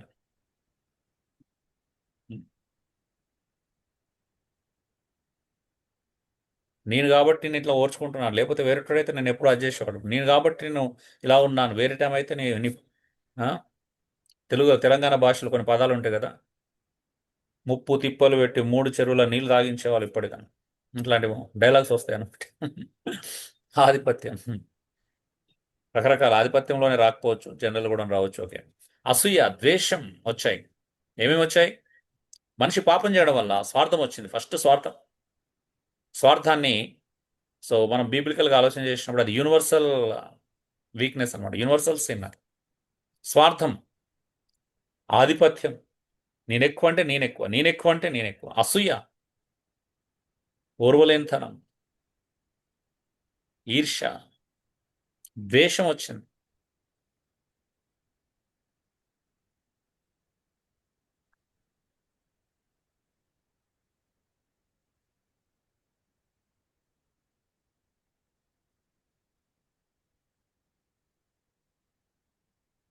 సో ఇవన్నీ ఉపయోగించుకునే సంబంధాలు ఏమవుతున్నాయంటే సమాజంలో ప్రమాదం చూపిస్తున్నాయి. ఆదాం పతనమైన వెంటనే దేవుని నుండి దాగాడు, నెపం వేశాడు. రిలేషన్షిప్స్ స్టార్ట్ అయిన ప్రాబ్లమ్స్ ఆదాము వాళ్ళు పాపం చేయడం కన్నా. చూడండి, మళ్ళీ ఎక్కడెక్కడ మనం 4 సంబంధాల గురించి మాట్లాడుకున్నాం. మొట్టమొదటిగా దేవునితో సంబంధం కోల్పోయాడు. రెండోది కుటుంబంలో సంబంధం కోల్పోయాడు. అవునా? ఈవెన్ మూడోది సమాజం. అంటే సమాజం అంటే ఇక్కడ ఎవరు లేకపోయినా ప్రకృతితో సంబంధం కోల్పోయాడు. సహవాసం దెబ్బతింది. చూడండి, అన్ని ఏరియాలో దెబ్బతింది. ఈవెన్ తెలుసా, 4 సంబంధాలు వ్యక్తిగతంగా ఉండేటువంటి పీస్ కోల్పోయాడు. బైబిల్లో ఉంటే తెలుసా, మనకు వ్యక్తిగతం కూడా ఉంటుంది. నా ప్రాణమా యెహోవాను సన్నతించు, నా ప్రాణమా, నా అంతరంగమా, అది కూడా లేదు. ఆదాము కోల్పోయాడు. అంతరంగంలో ఉండేటువంటి పీస్ కోల్పోయాడు, రిలేషన్షిప్ కోల్పోయాడు, దేవునితో ఉండేది కోల్పోయాడు, మనుషులతో ఉండే కోల్పోయాడు, ప్రకృతితో ఉండేటువంటి సంబంధాన్ని కూడా కోల్పోయాడు. బయటికి గెంటి వేయబడ్డాడు. ఒక్క ప్రాబ్లం 4 రిలేషన్షిప్స్ను బ్రేక్ చేసింది. మళ్ళీ ఒక్క సొల్యూషన్ ఈ 4 రిలేషన్షిప్ను బిల్డ్ చేస్తుందండి. అదే దేవునితో. I praise God for that. నిజంగా యేసుక్రీస్తు ద్వారా తిరిగి దేవుడు మనల్ని, యేసుక్రీస్తు యొక్క విమోచన కార్యం దేవునితో తిరిగి మనల్ని మరలా సమాధానపరిచింది. ఎందుకంటే అద్భుతం ఏముంటుందండి? బైబిల్ అదే చెప్తుంది. మన పాపములు మనకు దేవునికి అడ్డుగా వచ్చాయి, రిలేషన్షిప్ని పాడు చేశాయి. యేసుక్రీస్తు యొక్క త్యాగం ద్వారా యేసుక్రీస్తు ఏం చేసినట్టే దేవునితో మళ్ళీ మన సంబంధాలను సమాధానపరిచాడట శిలువ రక్తం ద్వారా. అది మిరాకిల్ క్రైస్తవ జీవితం. సో పాపం దేవునితో సంబంధాన్ని, మనుషులతో సంబంధాలు రెండింటిని పాడు చేసింది. ఒకటి కాదు. దేవునితో సంబంధాన్ని పాడు చేసింది, మనుషులతో సంబంధాన్ని పాడు చేసింది. పాప ఫలితం ఇదంతా కూడా. సో అన్నిటికంటే దురవస్థ అన్నమాట ఇదే. దీనికంటే దురవస్థ లేదు ప్రపంచంలో. మామూలు దురవస్థ కాదు ఇది, భయంకరమైన దురవస్థ అండి. ఇక్కడ మనం ఎంత దురవస్థ అంటే దేవునితో సంబంధం అయింది, మనుషులతో సంబంధాలు పోయినాయి. దేవుని స్వార్థం కోసం వాడుకోవడం అయింది, అక్కడి నుంచి మనుషులు కూడా స్వార్థంతో వాడుకోవడం అయింది. అక్కడి నుంచి మనం దేవుని మీద కూడా కొంతమంది ఆధిపత్యం చెలాయించడం ప్రారంభించారు. అంటే దేవుని వాళ్ళ కోసం, వీళ్ళే దేవుళ్ళు అన్నట్టుగా మనుషుల మీద కూడా ఆధిపత్యం పెంచుకుంటున్నాం. ద్వేషం, అసూయ వచ్చేసినాయి. రిలేషన్షిప్స్ అన్నీ రెపరెపలాడిపోతున్నాయి. ఎక్కడ కూడా చూసినా ట్రూ రిలేషన్షిప్ లేదు. ఈరోజు సమాజం ఎట్లా అయిపోయిందంటే జనరల్గా మనుషులను ప్రేమించాలి, వస్తువులను వాడుకోవాలి. కానీ ఈరోజు దౌర్భాగ్యకరమైన స్థితి మారిపోయింది. మనుషులను వాడుకుంటున్నారు, వస్తువులను ప్రేమిస్తున్నారు. వస్తువుల కోసమే మనుషులను వాడుకునే వాళ్ళు కూడా ఉన్నారు ఈరోజు. అందుకే మనుషుల రిలేషన్షిప్స్ ఒకవేళ ఇలా చెప్పాలనుకుంటే M³ మీద ఆధారపడి ఉన్నాయి. ఇక్కడ మనుషులతో మన రిలేషన్షిప్ M³ ఉన్నాయి. తెలుసా M³ అంటే? ఫస్ట్ M మనీ కలుపుతుంది మనుషులను. మనీ లేకపోతే చాలా మంది మనుషుల మధ్యలో రిలేషన్షిప్స్ ఉండవు. కొంతమంది రిలేషన్షిప్స్ కేవలం మనీ కారణంగానే ఇచ్చిపుచ్చుకోవడం, అంటే ఈ నాయనకు అప్పు ఇచ్చడం, అప్పు తీసుకోవడం, ఎప్పుడన్నా అడిగితే ఇక సర్దుబాటు జరగడం, దీని కారణంగానే వాళ్ళు కొంతమందితో నీకు రిలేషన్షిప్స్ ఉన్నాయి. అవునా కదండి? ఇది తీసేస్తే మీలో కొంతమందికి రిలేషన్షిప్స్ కట్ అయితే నిజమా కదా? కేవలం మనీ బేస్డ్ రిలేషన్షిప్స్.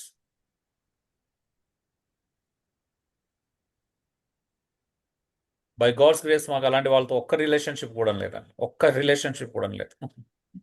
అసలు అలాంటి రిలేషన్షిప్ ఎంకరేజ్ చేయాలి. ఇప్పటివరకు స్టిల్ యాక్సెప్ట్ చేయలేదు, ఎంకరేజ్ చేయాలి. ఒకవేళ యాక్సెప్ట్ చేస్తే అసలు పరిస్థితులు వేరుగా ఉంటుండే. నేను మనీ సెంటర్డ్ అనమాట.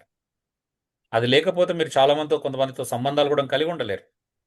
ఏస్తే అది దాన్ని ఏమంటారంటే తెలుసా? అన్నింటికంటే నీచమైనటువంటి, బలహీనమైనటువంటి సంబంధాలు. మూడోది మెటీరియలిస్టిక్ రిలేషన్షిప్.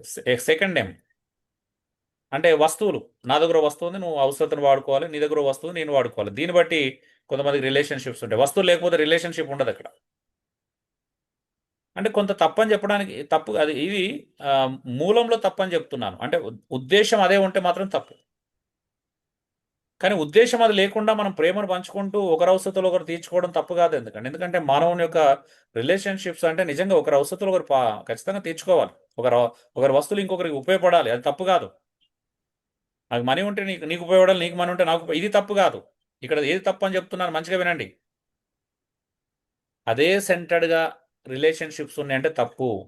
ఓకే, నేను ఇతనితో కట్ చేసుకొని, ఎందుకంటే అవసరం ఉన్నప్పుడు డబ్బులు ఇస్తున్నాడు. మనీ సెంటర్డ్గా, మెటీరియల్ సెంటర్డ్గా, వస్తు వాహనాలు సెంటర్డ్గా మాత్రమే రిలేషన్షిప్ చెప్తే 100% నీ సంబంధాలు బలహీనమైపోతాయి. అవి లేనప్పుడు నువ్వు వాళ్ళతో సహవాసం చేయలేవు. ఆ మనీ వాళ్ళ లోపల లేనప్పుడు, వాళ్ళ దగ్గర మనీ లేనప్పుడు, లేదా మనీ ఇవ్వనప్పుడు, ఈసారి నా దగ్గర అడ్జస్ట్ అవ్వట్లేదు అని చెప్పినప్పుడు నువ్వు తట్టుకోలేవు.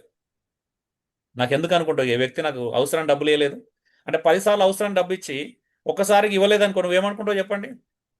నాకు అవసరమైన డబ్బే ఇవ్వలేదు, ఇతనితో నాకు సంబంధం ఏంటి అనుకుంటావు అనుకో. నిజం చెప్పండి, అనుకుంటారా? హలో, ఆ 9 సార్లు అది పోతుంది, అవునా? ఆ 7 సార్లు అది పోతుంది, 9 సార్లు పోతుంది. లాస్ట్కి ఒకసారి ఇవ్వకపోతే కథం. ఇంకా అడిగినప్పుడు నాకు సహాయం చేయలేదు, ఎందుకండి ఇలాంటితో నాకు స్నేహం అవసరమా? టైం వేస్ట్ చేయడం, ఇంతో సహవాసం చేయడం టైం వేస్ట్ అని అంటారు. చాలామందిని చూస్తే అబ్బా ఇంత స్వార్థం ఏంటి అబ్బా, అడుగుతా నేను అంత ఉంది ఎప్పుడు చేయలేదంటే చేశారంట. ఒక్కసారి పరిస్థితులు వాళ్ళకి చేయకపోతే వ్యక్తినే కట్ చేసుకోవాలనేటువంటి దురవస్థ నీ దగ్గర ఉందంటే ఎంత నీచమైన ఆలోచన. అందుకే రిలేషన్షిప్స్ మనీ సెంటర్డ్గా ఉండకూడదు. రెండోది మెటీరియల్ సెంటర్డ్, వస్తువులు. కొన్నిసార్లు వస్తువులు అన్నిసార్లు కుదరదు, కొన్నిసార్లు ఇస్తాం, కొన్నిసార్లు ఇవ్వలేం కొన్ని వస్తువులు. సో మెటీరియల్ సెంటర్డ్గా నాకు అడుగుతూ ఇవ్వలేదండి. ఉం? అవును, వాళ్ళకు కూడా అవసరం ఉంటుంది కదా, కొన్నిసార్లు వాళ్ళకు కూడా పనులు ఉంటాయిగా, అన్నిసార్లు కుదరదు. నేను చూస్తున్నా మనం మాట్లాడుకున్నాం ఇక్కడ విలేజ్ కూడా ఇట్లా ఏదో ఒక వస్తువు తీసుకొని అట్లా వస్తువుల కారణంగా కొంతమంది విడిపోయారు. Relationships very very careful. Money and material. మూడోది ఏంటో తెలుసా? Mind set. నీ మైండ్ సెట్ నా మైండ్ సెట్ అయితే ఒకటైతే ఈజీగా ఫ్రెండ్షిప్ చేస్తారు, సహవాసాలు సంబంధాలు ఏర్పడతాయి. అంటే ఇప్పుడు మీరు దేవుని సెంటర్డ్గా ఉన్నారు, నేను దేవుని సెంటర్, నాకు ఈజీగా కనెక్ట్ అవుతారు. ఒకవేళ మీరు నేను గాడ్ సెంటర్డ్ అయ్యి మీరు నేను వర్డ్ సెంటర్డ్ అయ్యి మీరు వరల్డ్ సెంటర్ అయ్యండి అనుకో, కలవం మన ఇద్దరం. అవునా? అవునా కదండి? మాట్లాడరేంటండి? చూడండి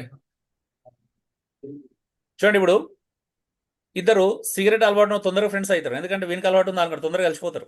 ఇద్దరు సినిమాలు అలవాటు ఉన్న తొందరగా కలిసిపోతారు. ఇద్దరు మందు బాబులు అయితే ఈజీగా ఫ్రెండ్షిప్ అయిపోతారు. అందుకే వాళ్ళకి ఎక్కడ వాళ్ళకి ఏముండదు. ఏం కనెక్ట్ చేసిందంటే మందు, సిగరెట్, సినిమాలు, అట్లా తొందరగా కనెక్ట్ అయిపోతారు. వాళ్ళ రిలేషన్షిప్ దేని మీద నడుస్తుంది? ఇవి తీసేస్తారు, రిలేషన్షిప్ ఉండదు ఇక. అంతే కదా?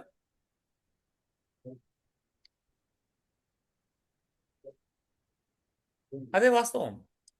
ఇప్పుడు ధైర్యంగా చెప్తున్నాను. ఇప్పుడు నేను ఒకవేళ అడ్జస్ట్ అయ్యి నేను తాగుతా అంటే 100 మంది ఫ్రెండ్స్ అవుతారు నాకు. ఇప్పుడు ఇమ్మీడియట్గా అవుతారు. అంత అంత స్కోప్ ఉంది, అంటే ఈజీగా అవుతారు. మన దగ్గర పిలుస్తారు ఇక, వాళ్ళు ఏ ఫంక్షన్ అయినా చిన్న బర్త్డే మనం పిలుస్తారు. ఎందుకంటే వాళ్ళకి అది అలవాటు ఉంది కాబట్టి, నాలాంటి వాళ్ళని పిలిస్తే వాళ్ళకు అంటే అక్కడ కంఫర్ట్ ఉండదు. అదే ఇప్పుడు నేను ఓకే అని అనుకో, వాళ్ళు ఇప్పుడు నన్ను సంతోషంగా ఆహ్వానిస్తారు. అన్నిటికీ మనల్ని పిలుస్తారు ఇక.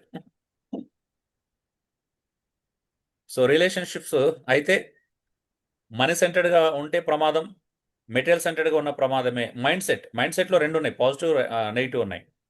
సో కాబట్టి మైండ్ సెట్ అనేది తప్పుడు మైండ్ సెట్ ఉంటే ప్రమాదం. ఇప్పుడు డ్రగ్స్ అలవాటు ఉన్నాడు, తొందరగా కలిసిపోతారు, ఇద్దరు ఫ్రెండ్స్ అయిపోతారు. తాగుబోతులు ఇద్దరు ఫ్రెండ్స్ అవుతారు. పబ్ కల్చర్కి అలవాటు పడిన వాళ్ళు ఇద్దరు ఫ్రెండ్స్ అయిపోతారు. ఫ్రెండ్స్ ఈజీగా తిరుగుతారు, డ్యాన్సులు, ఎంజాయ్మెంట్లు, వాళ్ళు ఈజీగా కలుస్తారు. వాడు ఇంకొంత ఎందుకు కలుస్తాడు? ఎందుకంటే మన మైండ్ సెట్ సెట్ కాదు. నాలాంటి ఉందా కలుస్తారా? రండి మనం బైబిల్ మాట్లాడుకుందాం, ఆత్మ సంబంధం విషయాలు చర్చించుకుందాం అంటే రారు. నాతో ఎందుకు రారు? నాలాంటి ఉంది ఎవరితో? అలాంటి వాళ్ళు టైం గడపలేరు, ఎందుకంటే మైండ్ సెట్ వేరు. అవునా?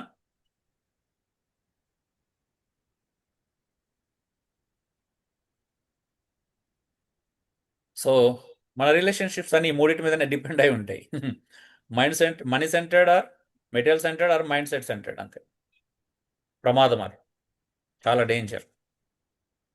ఓకే, మూడో దాంట్లో మైండ్ సెట్ అనేది, ఒకవేళ నీ మైండ్ సెట్ క్రీస్తు మీద ఉంటే, ఈ సత్యం మీద ఉంటే, అలాంటి వాళ్ళు కనెక్ట్ అవుతుంటారు. అందుకే తక్కువ రేర్ కనెక్టెడ్ పీపుల్ ఉంటారు అనమాట. మన అలాంటి వాళ్ళకి, స్పిరిచువల్గా ఉన్న వాళ్ళకి చాలా రేర్ కనెక్టెడ్ పీపుల్ ఉంటారు, వెరీ రేర్. సో మరి నీ రిలేషన్షిప్, దేవుని ప్రేమించేవాడు ఆటోమేటిక్ కనెక్ట్ అవుతాడు ఎక్కడున్నా కూడా. అమెరికాలో ఉన్న కనెక్ట్ అయిపోతాడు, ఈజీ కనెక్ట్ అవుతాడు. మనసులు ఏకమైతే అండి, ఆత్మలు కలిసిపోతారు. ఫిజికల్ కలుసుకోపోయినా ఆత్మలు కలిసిపోతారు, సత్యాన్ని బట్టి కలిసిపోవచ్చు. సత్యాన్ని బట్టి ఇప్పుడు మనం ఎంతో మందితో నేను కూడా కలిసిపోతాను, వాళ్ళు ఎక్కడున్నా అరే సత్యాన్ని బట్టి మేము రిలేషన్షిప్ ఏర్పడతారు. అర్థమవుతుందా? అందుకే పతనమైన సంబంధాల వల్ల సమస్య పాపం వల్ల వచ్చింది. ఈ పతనమైన సంబంధాల సమస్య ఎక్కడి నుంచి వచ్చింది? పాపం వల్ల వచ్చింది. అందుకే పాపము మన జీవితాన్ని ప్రభావితం చేస్తుంది. Be careful dear brothers and sisters. చాలా ఉన్నాయి, డేపుగా మనం మాట్లాడుకునే అంశాలు చాలా ఉన్నాయి. సో సంబంధాలలో బైబిల్ బాధ్యతలు అనేది నేను నెక్స్ట్ వీకే మాట్లాడతాను. సో మనం చూద్దాం. కాబట్టి ఒక్కసారి నీ సంబంధాలు పరిశీలించుకో. దేవునితో సంబంధం లేకపోతే కుటుంబంలో సంబంధం, సంఘంలో సహవాసం, సమాజంలో బాధ్యత జీవితం, ఈ మూడు మిస్ అవుతాయి. ఈ మూడు సరిగా ఉండాలంటే ఫస్ట్ దేవునితో సంబంధం ఏర్పాటు చేసుకోండి. సో సంబంధాల యొక్క నిజమైనటువంటి లక్షణాలు చూసాం. ప్రేమ, సత్యము కదా, క్షమ, వినయం. ఈ 4 లేకపోతే రిలేషన్షిప్ ఎప్పటికి కూడా బిల్డ్ కావండి. కాబట్టి 4గిట్లో మనం ఎదగాలి. నెక్స్ట్ మిమ్మల్ని మీరు పరిశీలించుకోండి. ఇతరులతో మీ సంబంధాల కారణం ఏంటి? మనీయా, మెటీరియలా, మైండ్ సెట్టా? ఈ 3 కూడా మంచివి కావు. సో మైండ్ సెట్ మంచి మైండ్ సెట్ అయితే ప్రాబ్లం లేదు, రాంగ్ మైండ్ సెట్ అయితే తప్పదే. ప్రార్థన చేసుకుందాం. థ్యాంక్ యూ లార్డ్, పరిశుద్ధుడైనటువంటి తండ్రి, మహోన్నతులైన మా దేవానికి స్తోత్రాలు. నీ యొక్క ఆశ్చర్యమైన ప్రేమ, అత్యద్భుతమైన కృప, మా అందరి పట్ల నీకున్న వాత్సల్యతకై స్తోత్రాలు ప్రభా. కనికరించండి. మేము సంబంధాల్లో బలహీనం ప్రభా, ఎమోషన్స్లో బలహీనమైన మట్టు సంబంధాలు కూడా మేము చాలా బలహీనం. నీతో కానీ, కుటుంబంలో ఒకరితో ఒకరం కానీ, సంఘంలో సహవాసంలో కానీ, సమాజంలో బాధ్యత జీవితంలో కానీ చాలా వీక్ ప్రభా. నీ కృప కావాలి, నీ శక్తి కావాలి, నీ బలం కావాలి. నువ్వు ఇస్తేనే ప్రభా, నువ్వే మమ్మల్ని పరిశుద్ధపరచండి. మీరే మమ్మల్ని పరిపూర్ణలుగా చేయగలుగుతారు. మా బలహీనతలో మీరే మమ్మల్ని సంపూర్ణంగా చేయగలిగినటువంటి సామర్థ్యం ఉన్నటువంటి దేవుడు. దయచేసి కనికరించి మమ్మల్ని నడిపించండి. మేము నీతోనూ, మా తోటి సహోదరులతోనూ, కుటుంబంలోనూ, సంఘంలోనూ, సమాజంలోనూ మంచి సంబంధాలు కలిగి ఉండేటట్లుగా కృప చూపించండి. మా బలహీనతలు మాకు తెలుసు, ఇంకా తెలుసుకోవడానికి సహాయం దయచేయండి ప్రభా. నీ అవసరతను గుర్తించడానికి సహాయం దయచేయండి. వీటన్నిటిలో నీ అవసరం మాకు ఉంది ప్రభా. నీవు లేకపోతే నిజంగా మేము మంచిగా ఉండలేం. నీవు లేకపోతే మా సంబంధాలు మెరుగుపరచుకోలేం. నేను అత్యధికంగా ప్రేమించకపోతే మాలో నిజమైన ప్రేమ, నిజమైనటువంటి సత్యం, నిజమైన క్షమ, నిజమైన వినయం పుట్టలేవు ప్రభా. దయచేసి వేడుకుంటున్నాం. రండి ప్రభా, మా హృదయాల్లో సంపూర్ణంగా మీరు వసించాలి. సంపూర్ణంగా మమ్మల్ని స్వాధీనం అందించుకొని మమ్మల్ని నడిపించండి ప్రభా. నీకు అప్పగించుకుంటున్నాం. సర్వోత్తరైనటువంటి, సర్వపరిపూర్ణుడైనటువంటి నీకు తప్పించి మేము ఎక్కడ పరిపూర్ణతను పొందుకోగలం? నువ్వు సర్వపరిపూర్ణుడో ప్రభా. మేము ఈ భూమి మీద కావాల్సినటువంటి ఆ పరిపూర్ణత నీవే ఇవ్వగలుగుతాం కనుక మీకు అప్పగించుకుంటున్నాం. మమ్మల్ని, స్థానిక సంఘాల నీ మాటలు వింటున్న ప్రతి ఒక్కరిని ప్రభా, ఈ బోధ వింటున్న ప్రతి ఒక్కరిని మీరు దర్శించండి. మీ ఆత్మచేత నింపండి. మీ సత్యం చేత వారి హృదయాలను తాకండి, సంధించండి ప్రభా. వాళ్ళు రియలైజ్ అయ్యి ప్రభా నీ దగ్గర రావడానికి సహాయం దయచేయమని స్థానిక సంఘాలన్నిటి మీ చేతులకు అప్పగిస్తున్నాం. ప్రతి ఒక్కరి హృదయంలో కార్యం జరిగించండి ప్రభా. నీ ఆత్మచేత ప్రభా మమ్మల్ని ఇంకెక్కువగా నడిపించమని బ్రతిమలాడుకుంటున్నాం. నీ కృపకు, నీ సత్యవాక్యానికి మమ్మల్ని అప్పగించుకుంటున్నాం. కనికరించండి ప్రభా. మా సంబంధాలలో ఇంకా అద్భుతంగా మెరుగుపరుచుకునేలాగా మమ్మల్ని మేము నీకు అప్పగించుకుంటూ, నీ కృపగా కోరుకుంటూ, నీ సమాధానం, నీ ప్రేమ, నీ సంతోషం సమృద్ధిగా మా హృదయంలో కుమ్మరించబడినట్లుగా నడిపించమని మా ప్రార్థన వింటున్నకే స్తోత్రాలు చెల్లిస్తూ వీరందరూ మీ చేతులకు అప్పగించుకుంటూ యేసు దివ్యనామంలో వేడుకొంచున్నాను పరలోకపు తండ్రి. ఆమేన్.